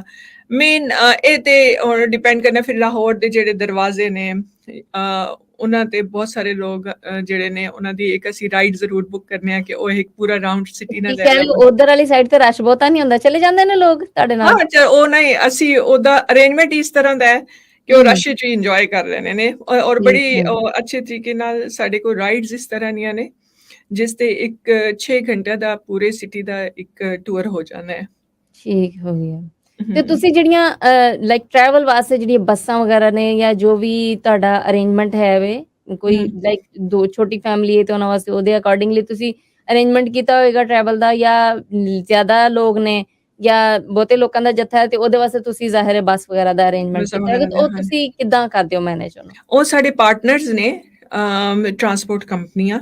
ਆਫ ਕੋਰਸ ਇੱਕ ਗੱਲ ਤੁਸੀਂ ਦੇਖੋ ਕਿ ਸਾਡੀ ਹੋਟਲਾਂ ਨਾਲ ਵੀ ਪਾਰਟਨਰਸ਼ਿਪ ਹੁੰਦੀ ਹੈ, ਸਾਡੀ ਟਰਾਂਸਪੋਰਟ ਕੰਪਨੀਜ਼ ਨਾਲ ਵੀ ਪਾਰਟਨਰਸ਼ਿਪ ਹੁੰਦੀ ਹੈ। ਇਹ ਤੇ ਸਾਰੀਆਂ ਚੀਜ਼ਾਂ ਜਿਹੜੀਆਂ ਨੇ ਉਹ ਬਿਲਕੁਲ ਹਰ ਚੀਜ਼ ਅਰੇਂਜ ਹੁੰਦੀ ਹੈ। ਲਗਜ਼ਰੀ ਟਰਾਂਸਪੋਰਟ ਹੁੰਦੀ ਹੈ ਤਾਂ ਕਿ ਉਹ ਯਾਤਰਾ ਅੱਛੇ ਤਰੀਕੇ ਨਾਲ ਕਰ ਸਕਣ। ਉਸ ਵਿੱਚ ਫੈਮਿਲੀ ਵਾਈਜ਼ ਹੋ ਗਿਆ ਜਾਂ ਇੱਕ ਸਿੰਗਲ ਕਾਰ ਤੋਂ ਲੈ ਕੇ ਤੇ ਫਿਰ ਕਿੰਨੇ ਲੋਕ ਨੇ ਉਸ ਹਿਸਾਬ ਦਾ ਗੱਡੀ ਦਾ ਜਿਹੜਾ ਵੀ ਅਰੇਂਜਮੈਂਟ ਹੋਣਾ ਹੈ ਉਹ ਸਾਰਾ ਅਸੀਂ ਲੋਕ ਕਰਨੇ ਆ। ਹੋਟਲ ਵੀ ਪੈਕੇਜ ਦੇ ਹਿਸਾਬ ਨਾਲ ਹੋਣੇ ਨੇ ਕਿ ਲੋਕਾਂ ਨੇ ਡਿਫਰੈਂਟ ਐਸਾ ਪੈਕੇजेस ਆਫਰ ਕੀਤੇ ਹੋਏ ਨੇ ਲੋਕਾਂ ਦੀ ਇੱਕ ਉਸ ਦੇ ਹਿਸਾਬ ਨਾਲ ਤਾਂ ਕਿ ਹਰ ਕਿਸੇ ਦੀ ਅਫੋਰਡੈਂਸਿਸ ਆ ਸਕੇ। ਉਸੇ 3 ਸਟਾਰ ਵੀ ਹੈ, 4 ਸਟਾਰ ਵੀ ਹੈ, 5 ਸਟਾਰ ਵੀ ਹੈ। ਠੀਕ ਹੋ ਗਿਆ। ਤੇ ਇਸ ਤੋਂ ਇਲਾਵਾ ਮੈਂ ਇਹ ਪੁੱਛਣਾ ਸੀ ਕਿ ਜਦੋਂ ਜ਼ਾਹਿਰ ਹੈ ਤੁਹਾਡੇ ਨਾਲ ਮੂਵ ਕਰ ਰਹੇ ਨੇ ਉਹ ਲੋਕ, ਤੇ ਉਹਨਾਂ ਨੂੰ ਤੁਸੀਂ ਰਸਤੇ 'ਚ ਵੀ ਕੋਈ ਬੈਵਰੇਜਿਸ ਵਗੈਰਾ ਜਾਂ ਵਾਟਰ ਵਗੈਰਾ ਦੀ ਫੈਸਿਲਿਟੀ ਦੇ ਰਹੇ ਹੋ ਜਾਂ ਉਹ ਵੀ ਉਹਦੇ ਵਾਸਤੇ ਵੀ ਉਹ ਪੇ ਕਰਦੇ ਨੇ? ਨਹੀਂ ਜੀ, ਉਹ ਵਾਟਰ ਜਿਹੜਾ ਹੈ, ਅੱਛਾ ਹੁਣ ਅਸੀਂ ਪੈਕੇਜ ਦੀ ਅਗਰ ਗੱਲ ਕਰਨੇ ਆ, ਅਸੀਂ ਲੋਕ ਵੀਜ਼ਾ ਇਨਵੀਟੇਸ਼ਨ ਲੈਟਰ ਪ੍ਰੋਵਾਈਡ ਕਰਨੇ ਆ। ਉਸੇ 2 ਤਰ੍ਹਾਂ ਦੇ ਲੈਟਰ ਹੁੰਦੇ ਨੇ, ਕਿਸੇ ਨੂੰ ਵਿਜ਼ਿਟ ਵੀਜ਼ਾ ਵਾਸਤੇ ਚਾਹੀਦਾ ਤੇ ਡਿਫਰੈਂਟ ਇਨਵੀਟੇਸ਼ਨ ਹੁੰਦਾ ਹੈ, ਕਿਸੇ ਨੂੰ ਰਿਲੀਜੀਅਸ ਟ੍ਰਿਪ ਵਾਸਤੇ ਚਾਹੀਦਾ ਤੇ ਡਿਫਰੈਂਟ ਇਨਵੀਟੇਸ਼ਨ ਹੁੰਦਾ ਹੈ। ਅਸੀਂ ਫੁੱਲ ਵੀਜ਼ਾ ਅਸਿਸਟੈਂਸ ਪ੍ਰੋਵਾਈਡ ਕਰਨੇ ਆ। ਮੀਨ ਬਹੁਤ ਸਾਰੇ ਲੋਕਾਂ ਨੂੰ ਫਾਰਮ ਫਿਲ ਕਰਨੇ ਜਾਂ ਐਮਬੈਸੀ ਦੇ ਉਸ 'ਤੇ ਅਪਲੋਡ ਕਰਨੇ ਉਹ ਜਿਹੜੇ ਵੀ ਪ੍ਰੋਬਲਮ ਹੋਣੇ ਨੇ ਅਸੀਂ ਪੂਰਾ ਗਾਈਡ ਕਰਨੇ ਆ। ਫਿਰ ਉਹ ਪਹੁੰਚ ਕੇ ਪਾਕਿਸਤਾਨ ਪਹੁੰਚ ਕੇ, ਚਾਹੇ ਉਹ ਵਾਹਗਾ ਦੇ ਰਸਤੇ ਤੇ ਪਹੁੰਚੇ ਜਾਂ ਏਅਰਪੋਰਟ ਦੇ ਰਸਤੇ ਤੇ ਪਹੁੰਚੇ, ਉਹ ਸਾਡਾ ਡਿਸਾਈਡ ਹੋਇਆ ਹੋਇਆ ਹੁੰਦਾ ਹੈ ਕਿ ਅਗਰ ਏਅਰਪੋਰਟ ਤੇ ਆ ਰਹੇ ਨੇ ਤੇ ਉਹ ਇਸਲਾਮਾਬਾਦ ਏਅਰਪੋਰਟ ਤੇ ਉਤਰਨਗੇ ਜਾਂ ਉਹ ਲਾਹੌਰ ਦੇ ਏਅਰਪੋਰਟ ਤੇ ਉਤਰਨਗੇ। ਠੀਕ ਹੈ, ਉਤੋਂ ਅਸੀਂ ਉਹਨਾਂ ਨੂੰ ਪਿਕ ਕਰਨੇ ਆ। ਉਸ ਤੋਂ ਬਾਅਦ ਡ੍ਰੌਪ ਕਰਨੇ ਤੱਕ ਉਹ ਸਾਰੀ ਸਾਡੀ ਰਿਸਪੌਂਸਿਬਿਲਿਟੀ ਚੱਲਦੀ ਹੁੰਦੀ ਹੈ। ਉਸ ਵਿੱਚ ਅਸੀਂ ਅਕਾਮੋਡੇਸ਼ਨ ਪ੍ਰੋਵਾਈਡ ਕਰਨੇ ਆ ਐਸ ਪਰ ਜਿਹੜੀ ਰਿਕੁਆਇਰਮੈਂਟ ਹੁੰਦੀ ਹੈ। ਫਿਰ ਅਸੀਂ ਉਸ ਤੇ ਟਰਾਂਸਪੋਰਟ, ਲਗਜ਼ਰੀ ਟਰਾਂਸਪੋਰਟ ਹੋਣੀ ਹੈ, ਕੰਫਰਟੇਬਲ ਹੋਣੀ ਚਾਹੀਦੀ ਕਿਉਂਕਿ ਟਰੈਵਲਿੰਗ ਬਹੁਤ ਜ਼ਿਆਦਾ ਹੈ। ਫਿਰ 2 ਫੂਡ ਅਸੀਂ ਪ੍ਰੋਵਾਈਡ ਕਰ ਰਹੇ ਹੁੰਦੇ ਹਾਂ, ਬ੍ਰੇਕਫਾਸਟ ਐਂਡ ਡਿਨਰ। ਔਰ ਇਨ ਬਿਟਵੀਨ ਜਿਹੜਾ ਪਾਣੀ ਦੀ ਵੀ ਜਿਹੜੀ ਵੀ ਹੈ ਉਹ ਬੋਤਲਾਂ ਵਗੈਰਾ ਉਹ ਸਾਡੀ ਤਰਫੋਂ ਹੀ ਹੁੰਦੀਆਂ ਨੇ। ਉਸ ਤੋਂ ਇਲਾਵਾ ਅਗਰ ਬਜ਼ੁਰਗ ਹੋਣੇ ਨੇ, ਉਹਨਾਂ ਨੂੰ ਕੋਈ ਮੈਡੀਕਲ ਦਾ ਇਸ਼ੂ ਹੁੰਦਾ ਹੈ ਤੇ ਸਾਡੇ ਕੋਲ ਡਾਕਟਰ ਸਾਰਾ ਟਾਈਮ ਡਿਊਰਿੰਗ ਯਾਤਰਾ ਸਾਡਾ ਡਾਕਟਰ ਨਾਲ ਕਰਨਾ ਹੈ ਜੀ। ਫਿਰ ਇਸ ਤੋਂ ਇਲਾਵਾ ਅਗਰ ਲੋਕ ਕਹਿਣ ਹੁਣ ਤੇ ਅਸੀਂ ਸੋਚਿਆ ਕਿ ਅਸੀਂ ਮੁਸਤਕਿਲ ਹੀ ਕਰ ਲਈਏ, ਉਹ ਫੋਟੋਗ੍ਰਾਫਰ ਨਾਲ ਹੁੰਦਾ ਹੈ ਕਿਉਂਕਿ ਬਹੁਤ ਸਾਰੇ ਲੋਕ ਸਪੈਸ਼ਲ ਕਹਿੰਦੇ ਸਨ। ਇਹ ਤੇ ਇਵੈਂਟਸ, ਇਹ ਜਿਹੜੀਆਂ ਮੌਕੇ ਨੇ ਇਹ ਤੇ ਹੁੰਦੇ ਹੀ ਬਹੁਤ ਸਪੈਸ਼ਲ ਨੇ ਤੇ ਫੋਟੋਗ੍ਰਾਫਰ ਤੋਂ ਬਗੈਰ ਤੇ ਚੱਲ ਨਹੀਂ ਸਕਦਾ ਨਾ ਮਾਮਲਾ। ਉਹ ਫਿਰ ਲੋਕ ਸਪੈਸ਼ਲ ਫਰਮਾਇਸ਼ ਕਰਨੇ ਸਨ ਕਿ ਸਾਨੂੰ ਫੋਟੋਗ੍ਰਾਫਰ, ਉਹ ਫਿਰ ਪਹਿਲੇ ਉਹ ਖੁਦ ਪੇ ਕਰਨੇ ਸਨ। ਹੁਣ ਅਸੀਂ ਨੇ ਉਸਨੂੰ ਪੈਕੇਜ ਦਾ ਪਾਰਟ ਬਣਾ ਦਿੱਤਾ ਹੈ ਤਾਂ ਕਿ ਹਰ ਕਿਸੇ ਨੂੰ ਇਹ ਯਾਦਗਾਰ ਮਿਲ ਸਕੇ। ਔਰ ਫਿਰ ਇਸ ਤੋਂ ਇਲਾਵਾ ਅਸੀਂ ਲੋਕ ਜਦੋਂ ਇਹ ਮੇਨ ਵੱਡੇ ਇਵੈਂਟਸ ਹੋਣੇ ਨੇ, ਜਿਸ ਤਰ੍ਹਾਂ ਗੁਰਪੁਰਬ ਦਾ ਹੋ ਗਿਆ ਜਾਂ ਵਿਸਾਖੀ ਦਾ ਹੋ ਗਿਆ, ਉਸ ਤੇ ਅਸੀਂ ਇੱਕ ਗਾਲਾ ਡਿਨਰ ਜ਼ਰੂਰ ਰੱਖਦੇ ਹਾਂ, ਜਿਸ ਵਿੱਚ ਸਾਡੀ ਮੇਨਲੀ ਅਸੀਂ ਲੋਕ ਕਲਚਰਲ ਇੱਕ ਈਵਨਿੰਗ ਰੱਖ ਰਹੇ ਹੁੰਦੇ ਹਾਂ। ਉਸ ਕਲਚਰਲ ਈਵਨਿੰਗ ਤੇ ਫਿਰ ਅਸੀਂ ਦੇਖਦੇ ਹਾਂ ਕਿ ਗਰੁੱਪ ਕਿਸ ਤਰ੍ਹਾਂ ਦਾ ਹੈ, ਉਸ ਹਿਸਾਬ ਨਾਲ ਫਿਰ ਅਸੀਂ ਕਲਚਰਲ ਈਵਨਿੰਗ ਅਰੇਂਜ ਕਰਨੇ ਆ, ਜਿਸ ਵਿੱਚ ਕਵਾਲੀ ਹੋ ਗਈ ਜਾਂ ਸੂਫੀ ਨਾਈਟ ਵਗੈਰਾ ਹੋ ਗਈ। ਠੀਕ ਹੈ। ਔਰ ਇਸ ਤੋਂ ਇਲਾਵਾ ਫਿਰ ਸਾਡੀ ਕੋਸ਼ਿਸ਼ ਇਹ ਹੁੰਦੀ ਹੈ ਕਿ ਅਸੀਂ ਇਸ ਪ੍ਰੋਗਰਾਮ ਨੂੰ ਇੰਨਾ ਇੰਟਰਸਟਿੰਗ ਬਣਾ ਕੇ ਰੱਖੀਏ ਕਿ ਜਿਹੜੀ ਸਪੈਸ਼ਲੀ ਯੰਗ ਜਨਰੇਸ਼ਨ ਹੈ ਉਹਨਾਂ ਨੂੰ ਇੱਕ ਅਟਰੈਕਸ਼ਨ ਰਹੇ, ਉਹ ਆਉਣ। ਹਾਂਜੀ, ਉਹ ਆਉਣ। ਔਰ ਇਸ ਦੀ ਸਭ ਤੋਂ ਵੱਡੀ ਇੱਕ ਵਜ੍ਹਾ ਇਹ ਹੈ ਕਿ ਉਹਨਾਂ ਨੂੰ ਆਪਣੇ ਇਤਿਹਾਸ ਦੇ ਨਾਲ ਲਿੰਕ ਕਰਨੇ ਵਾਸਤੇ ਸਾਨੂੰ ਇੱਕ ਡਿਫਰੈਂਟ ਕਿਸਮ ਦੇ ਪ੍ਰੋਗਰਾਮ ਜਿਹੜੇ ਨੇ ਉਹ ਅਸੀਂ ਪਲਾਨ ਕੀਤੇ ਹੋਏ ਨੇ। ਕਿਉਂਕਿ ਲੋਕ ਜਿਹੜੇ ਨੇ ਪੰਜਾਬੀ, ਅਸੀਂ ਪੰਜਾਬੀ ਜਿਹੜੇ ਹਾਂ, ਸਾਡੇ ਲੋਕ ਇਹ 47 ਦੀ ਵਜ੍ਹਾ ਤੋਂ ਆਪਣਾ ਇਤਿਹਾਸ ਬਿਲਕੁਲ ਭੁੱਲਣੇ ਜਾ ਰਹੇ ਨੇ। ਉਸ ਇਤਿਹਾਸ ਨੂੰ ਯਾਦ ਰਖਾਣੇ ਵਾਸਤੇ ਬੜਾ ਜ਼ਰੂਰੀ ਹੈ ਕਿ ਲੋਕਾਂ ਦੀ ਉੱਥੇ ਆਮਦੋ-ਰਫਤ ਰਹਿਣੀ ਚਾਹੀਦੀ ਹੈ। ਹਾਂ, ਤੁਹਾਡੀ ਪੰਜਾਬੀ ਸੁਣ ਕੇ ਲੱਗ ਰਿਹਾ ਕਿ ਤੁਸੀਂ ਲਾਹੌਰ ਦੀ ਪੰਜਾਬੀ ਨਹੀਂ ਬੋਲ ਰਹੇ। ਜੀ, ਮੈਂ ਮੇਰੇ ਹਸਬੈਂਡ ਨੇ ਲਾਹੌਰ ਨੇ, ਮੈਂ ਲਾਹੌਰ ਦੀ ਨਹੀਂ ਆ। ਮੈਂ ਤੁਹਾਡੀ ਪੰਜਾਬੀ ਜਿਹੜੀ ਉਹ ਹਿੰਦਕੋ ਵਾਲੀ ਲੱਗਣ ਡਈ। ਜੀ, ਮੈਂ ਹਿੰਦਕੋ ਸਪੀਕਿੰਗ ਆ ਜੀ। ਦੇਖਿਆ, ਮੈਂ ਪਛਾਣ ਲਿਆ। ਤੁਹਾਡੀ ਮਾਝੀ ਪੰਜਾਬੀ ਨਹੀਂ ਲੱਗਣ ਡਈ ਮੈਨੂੰ। ਹਾਂਜੀ। ਅੱਛਾ, ਇਹ ਵੇ ਕਿ ਬੜਾ ਜਿਹੜਾ ਵਧੀਆ ਜਿਹੜਾ ਇਹ ਤੁਸੀਂ ਪ੍ਰਬੰਧ ਕਰ ਰਹੇ ਹੋ ਤੇ ਇਹ ਇੱਕ ਐਸਾ ਵਧੀਆ ਕੰਮ ਹੈ ਕਿ ਜਿਹੜਾ ਮੇਰਾ ਖਿਆਲ ਹੈ ਕਿ ਸਭ ਨੂੰ ਕਰਨਾ ਚਾਹੀਦਾ ਹੈ ਕਿਉਂਕਿ ਜਿਹੜੇ ਲੋਕ ਇੱਥੋਂ ਚਲੇ ਗਏ ਨੇ, ਪਾਕਿਸਤਾਨ ਤੋਂ ਚਲੇ ਗਏ ਨੇ ਲੋਕ, ਜਿਹਨਾਂ ਨੇ ਆਪਣਾ ਘਰ-ਬਾਰ ਛੱਡਿਆ, ਜਿਹੜੇ ਉੱਥੇ ਆਪਣੇ ਕਹਿ ਲਓ ਕਿ ਵੱਡੇ ਜਿਹੜੇ ਬਜ਼ੁਰਗ ਸਨ, ਜਿਹੜੇ ਉਹਨਾਂ ਦੇ ਘਰ ਦੇ ਰਹਿਣ ਵਾਲੇ ਸਨ, ਉੱਥੇ ਉਹਨਾਂ ਦੀਆਂ ਥਾਵਾਂ ਨੂੰ ਜਾ ਕੇ ਵੇਖਣਾ ਚਾਹੁੰਦੇ ਨੇ ਕਿ ਵੀ ਉਹ ਕਿੱਦਾਂ ਰਹਿੰਦੇ ਸਨ, ਇਹ ਕੀ ਹੈ ਸੀ। ਕਿਉਂਕਿ ਜਦੋਂ ਵੀ ਤੁਸੀਂ ਕਿਤੋਂ ਜਾਂਦੇ ਹੋ ਤੇ ਤੁਹਾਡੇ ਜਿਹੜੇ ਅਗਲੀ ਨਸਲ ਹੁੰਦੀ ਹੈ ਨਾ, ਅਗਲੀ ਪੀੜ੍ਹੀ ਹੁੰਦੀ ਹੈ, ਉਹਨਾਂ ਨੂੰ ਤੁਸੀਂ ਦੱਸਦੇ ਜ਼ਰੂਰ ਹੋ ਕਿ ਵੀ ਏਦਾਂ ਦਾ ਘਰ ਸੀ, ਇੱਥੇ ਰਹਿੰਦੇ ਸਾਂ। ਤੇ ਉਹ ਹਰ ਕਿਸੇ ਦਾ ਜੀਅ ਕਰਦਾ ਹੈ ਕਿ ਉੱਥੇ ਆਉਣ ਨੂੰ, ਉੱਥੇ ਰਹਿਣ ਨੂੰ।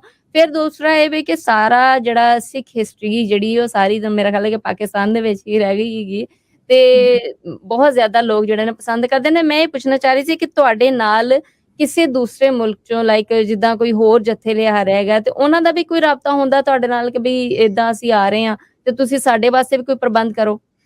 ਇਹ ਤੁਸੀਂ ਨੇ ਨਾ ਇੱਕ ਬੜਾ ਇੰਪੋਰਟੈਂਟ ਤੇ ਇੱਕ ਅੱਛਾ ਕੁਐਸਚਨ ਪੁੱਛਿਆ ਹੈ ਜਿਸ ਤੇ ਮੈਂ ਵਾਕਈ ਗੱਲ ਕਰਨੀ ਚਾਹਨੀ ਸਾਂ ਕਿ ਬਹੁਤ ਸਾਰੇ ਲੋਕ ਨੇ ਜਿਹੜੇ ਜਿਸ ਤਰ੍ਹਾਂ ਹੁਣ ਅਸੀਂ ਅਗਰ ਅਮਰੀਕਾ 'ਚ ਬੈਠੇ ਹਾਂ ਤੇ ਇੱਥੋਂ ਉਹ ਅਮਰੀਕਨ ਹੀ ਨੇ, ਮਤਲਬ ਪੰਜਾਬੀ ਅਮਰੀਕਨ ਨੇ, ਉਹ ਜੱਥੇ ਲੈ ਕੇ ਪਾਕਿਸਤਾਨ ਆਉਂਦੇ ਨੇ। ਠੀਕ ਹੈ।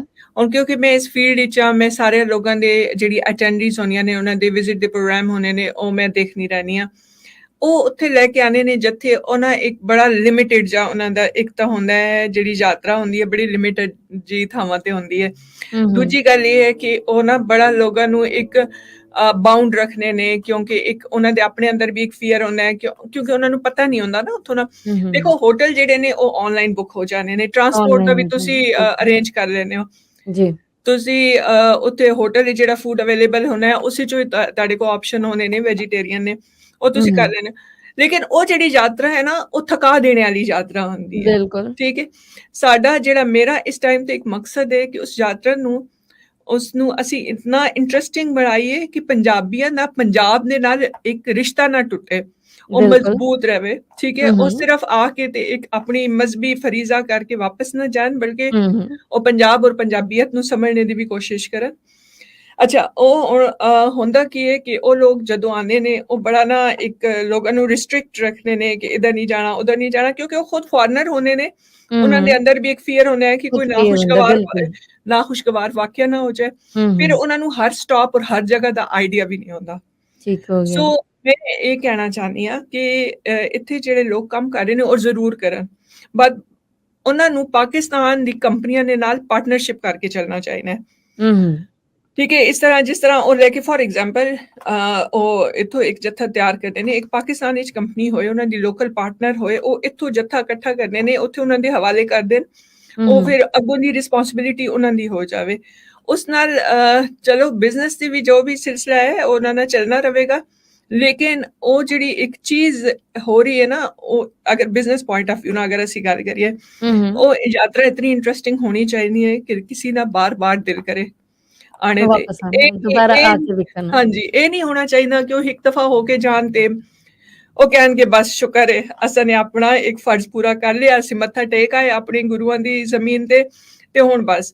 ਕਿਉਂਕਿ ਇੱਕ ਚੀਜ਼ ਹੈ ਇਸ ਟਾਈਮ ਤੇ ਜਿਹੜੇ ਓਵਰਸੀਜ਼ ਸਪੈਸ਼ਲੀ ਬੈਠੇ ਨੇ ਉਹਨਾਂ ਵਾਸਤੇ ਇੱਕ ਚੀਜ਼ ਬੜੀ ਇੰਪੋਰਟੈਂਟ ਹੈ, ਉਹਨਾਂ ਨੂੰ ਪੰਜਾਬ ਦੇ ਬਾਰੇ 'ਚ, ਪੰਜਾਬੀਅਤ ਦੇ ਬਾਰੇ 'ਚ, ਆਪਣੇ ਹੈਰੀਟੇਜ ਦੇ ਬਾਰੇ 'ਚ ਪੂਰਾ ਪਤਾ ਹੋਣਾ ਚਾਹੀਦਾ ਹੈ। ਪਤਾ ਹੋਣਾ ਚਾਹੀਦਾ, ਬਾਲ-ਬਾਲ ਨੂੰ ਪਤਾ ਹੋਣਾ ਚਾਹੀਦਾ, ਬਾਲ-ਬਾਲ ਨੂੰ ਪਤਾ ਹੋਣਾ ਚਾਹੀਦਾ, ਤਾਂ ਕਿ ਉਹ ਅੱਜ ਇਹਨਾਂ ਸਾਰਿਆਂ ਵੱਡੇ ਮੁਲਕਾਂ 'ਚ ਬੈਠੇ ਨੇ ਨਾ, ਉਹਨਾਂ ਨੂੰ ਵੀ ਫਖਰ ਹੋਣਾ ਚਾਹੀਦਾ ਹੈ ਕਿ ਸਾਡਾ ਵੀ ਇੱਕ ਇਤਿਹਾਸ ਹੈ, ਸਾਡੀ ਵੀ ਇੱਕ ਹਿਸਟਰੀ ਹੈ, ਇੱਕ ਸਾਰਾ ਕੁਝ ਜੋ ਵੀ ਹੈ ਸਾਡੇ ਕੋਲ ਵੀ ਹੈ। ਅਸੀਂ ਵੀ ਦੁਨੀਆ ਦੀ ਬਾਕੀ ਕੌਮਾਂ ਦੇ ਬਰਾਬਰ ਇੱਕ ਕੌਮ ਆ, ਸ਼ਾਇਦ ਉਹਨਾਂ ਤੋਂ ਵੱਧ ਗਿਆ।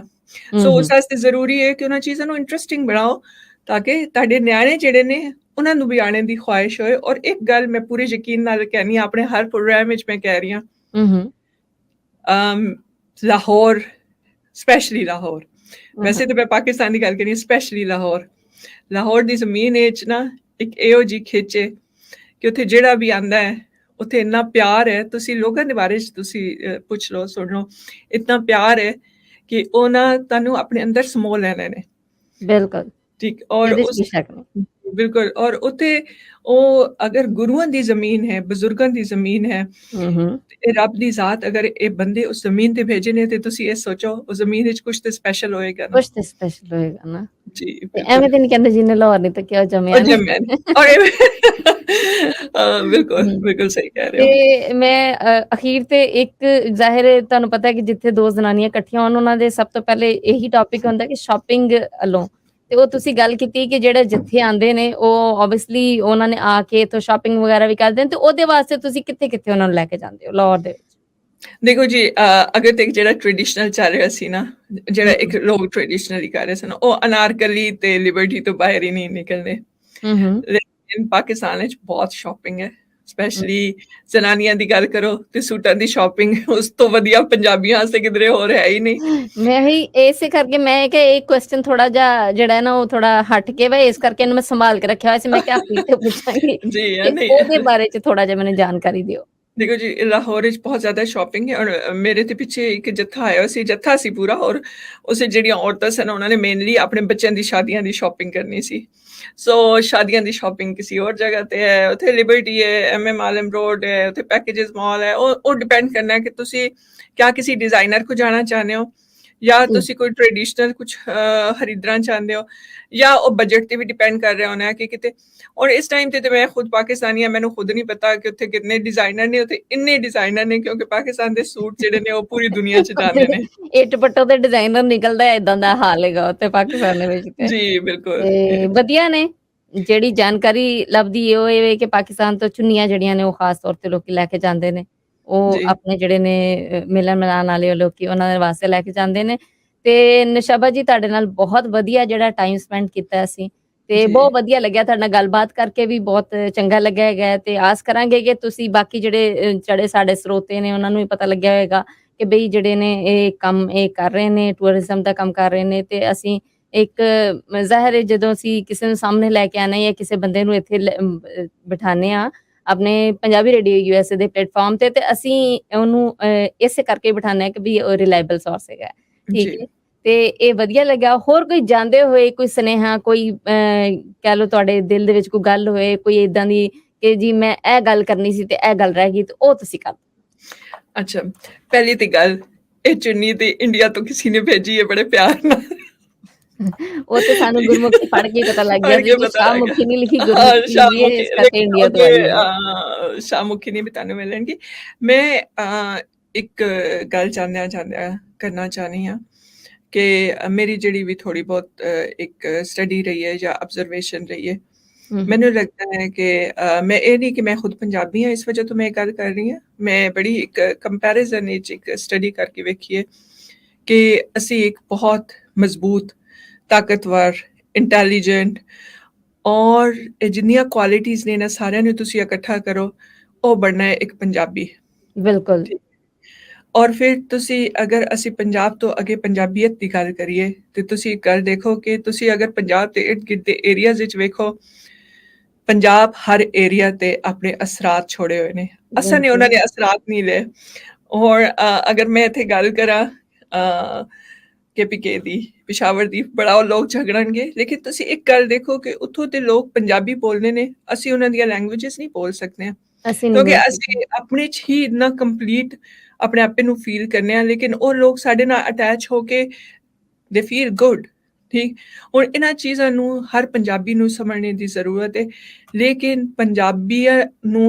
ਪੰਜਾਬੀਅਤ ਦੀ ਸਮਝ ਉਸ ਵਕਤ ਆਵੇਗੀ ਜਦੋਂ ਉਹ ਪੰਜਾਬ ਦੇ ਨਾਲ ਇੱਕ ਮਜ਼ਬੂਤ ਰਿਸ਼ਤਾ ਰੱਖਣਗੇ, ਔਰ ਉਹ ਰਿਸ਼ਤਾ ਹੈ ਕਿ ਉਹ ਆ ਕੇ ਉਹਨਾਂ ਥਾਵਾਂ ਨੂੰ ਦੇਖਣਗੇ, ਉਹਨਾਂ ਜਗ੍ਹਾ ਨੂੰ ਦੇਖਣਗੇ, ਉਸ ਮਿੱਟੀ ਨੂੰ ਫੀਲ ਕਰਨਗੇ, ਉਸ ਫਿਜ਼ਾ ਨੂੰ ਫੀਲ ਕਰਨਗੇ ਬਿਲਕੁਲ। ਜਿੱਥੋਂ ਮੇਨਲੀ ਉਹਨਾਂ ਦੀ ਇੱਕ ਇਬਤਦਾ ਹੋਈ ਹੈ। ਸੋ ਮੇਰੇ ਵਾਸਤੇ ਟੂਰਿਜ਼ਮ ਇਹ ਜਿਹੜਾ ਹੈ ਪੰਜਾਬ ਹੈਰੀਟੇਜ ਜਾਂ ਸਿੱਖ ਹੈਰੀਟੇਜ ਦਾ ਟੂਰਿਜ਼ਮ, ਇਹ ਇੱਕ ਸਿਰਫ ਪ੍ਰੋਫੈਸ਼ਨ ਨਹੀਂ ਹੈ। ਮੈਂ ਆਪਣੇ ਪ੍ਰੋਫੈਸ਼ਨ ਵਿੱਚ ਐਗਰੀਕਲਚਰ ਵਿੱਚ ਵੀ ਬੜੀ ਅੱਛੀ ਸੈਟਲ ਸਾਂ। ਇਹ ਇੱਕ ਮੇਰਾ ਪੈਸ਼ਨ ਹੈ, ਔਰ ਪੈਸ਼ਨ ਦੀ ਵਜ੍ਹਾ ਕੀ ਹੈ ਕਿ ਮੈਨੂੰ ਬੜੀ ਖੁਸ਼ੀ ਹੁੰਦੀ ਹੈ ਜਦੋਂ ਮੈਂ ਦੇਖਦੀ ਹਾਂ ਕਿ ਅੱਛਾ ਪੰਜਾਬੀ ਜਿਹੜੇ ਨੇ ਉਹ ਪੰਜਾਬ ਵਿੱਚ ਆ ਕੇ ਇੱਕ ਉਹਨਾਂ ਨੂੰ ਨਾ ਇੱਕ ਉਹਨਾਂ ਦੀ ਰੂਹ ਨੂੰ ਸਕੂਨ ਮਿਲਣਾ ਹੈ। ਸੋ ਇਸ ਵਿੱਚ ਸਭ ਤੋਂ ਇੰਪੋਰਟੈਂਟ ਚੀਜ਼ ਹੈ ਕਿ ਆਪਣੀ ਜਿਹੜੀ ਆਉਣ ਵਾਲੀ ਜਨਰੇਸ਼ਨ ਹੈ ਜਾਂ ਜਿਹੜੀ ਇਸ ਵਕਤ ਜਨਰੇਸ਼ਨ ਹੈ, ਉਹਨਾਂ ਲੋਕਾਂ ਨੂੰ ਇਹਨਾਂ ਚੀਜ਼ਾਂ ਤੋਂ ਦੂਰ ਮਤ ਕਰੋ ਤਾਂ ਕਿ ਉਹਨਾਂ ਦੀ ਦੁਨੀਆ 'ਚ ਉਹਨਾਂ ਨੂੰ ਪਤਾ ਹੋਏ ਕਿ ਸਾਡੀ ਪਹਿਚਾਣ ਕੀ ਹੈ। ਬਿਲਕੁਲ ਜੀ, ਬਿਲਕੁਲ। ਤੇ ਬਹੁਤ ਵਧੀਆ ਲੱਗਿਆ ਨੁਸ਼ਾਬਾ ਜੀ ਤੁਹਾਡੇ ਨਾਲ ਗੱਲਬਾਤ ਕਰਕੇ, ਤੇ ਆਸ ਕਰਨੇ ਕਿ ਸਾਡੇ ਜਿਹੜੇ ਪੰਜਾਬੀ ਰੇਡੀਓ ਯੂਐਸਏ ਦੇ ਸਰੋਤੇ ਨੇ ਉਹਨਾਂ ਨੂੰ ਵੀ ਬਹੁਤ ਵਧੀਆ ਲੱਗਿਆ ਹੋਏਗਾ, ਤੇ ਜਿਹੜੇ ਜ਼ਾਹਿਰ ਜਿਨ੍ਹਾਂ ਨੇ ਸਾਨੂੰ ਵੇਖਣਾ ਹੈਗਾ, ਜਿਨ੍ਹਾਂ ਨੇ ਵੀਡੀਓ ਦੇ ਰਾਹੀਂ ਸਾਨੂੰ ਵੇਖਣਾ ਹੈਗਾ, ਉਹਨਾਂ ਨੂੰ ਓਬਵੀਅਸਲੀ ਕਮੈਂਟ ਰਾਹੀਂ ਜਿਹੜਾ ਨਾ ਉਹ ਸਾਨੂੰ ਦੱਸਣਗੇ ਕਿ ਜੀ ਇਹ ਵਧੀਆ ਲੱਗਿਆ ਉਹਨਾਂ ਨੂੰ ਜਾਂ ਨਹੀਂ ਲੱਗਿਆ। ਤੇ ਇਹਦੇ ਨਾਲ ਹੀ ਆਪਣੇ ਸਰੋਤਿਆਂ ਕੋਲੋਂ ਤੇ ਤੁਹਾਡੇ ਕੋਲੋਂ ਨੁਸ਼ਾਬਾ ਜੀ ਮੈਂ ਇਜਾਜ਼ਤ ਚਾਹਾਂਗੀ। ਤੇ ਸਭ ਸਰੋਤਿਆਂ ਨੂੰ, ਪੰਜਾਬੀ ਰੇਡੀਓ ਯੂਐਸਏ ਦੇ ਸੁਣਨ ਵਾਲਿਆਂ ਨੂੰ, ਵੇਖਣ ਵਾਲਿਆਂ ਨੂੰ ਮੇਰੇ ਵੱਲੋਂ ਪਿਆਰ ਭਰੀ ਨਿੱਘੀ ਸਤਿ ਸ਼੍ਰੀ ਅਕਾਲ ਜੀ। ਜੀ, ਸ਼ੁਕਰੀਆ ਜੀ, ਸ਼ੁਕਰੀਆ।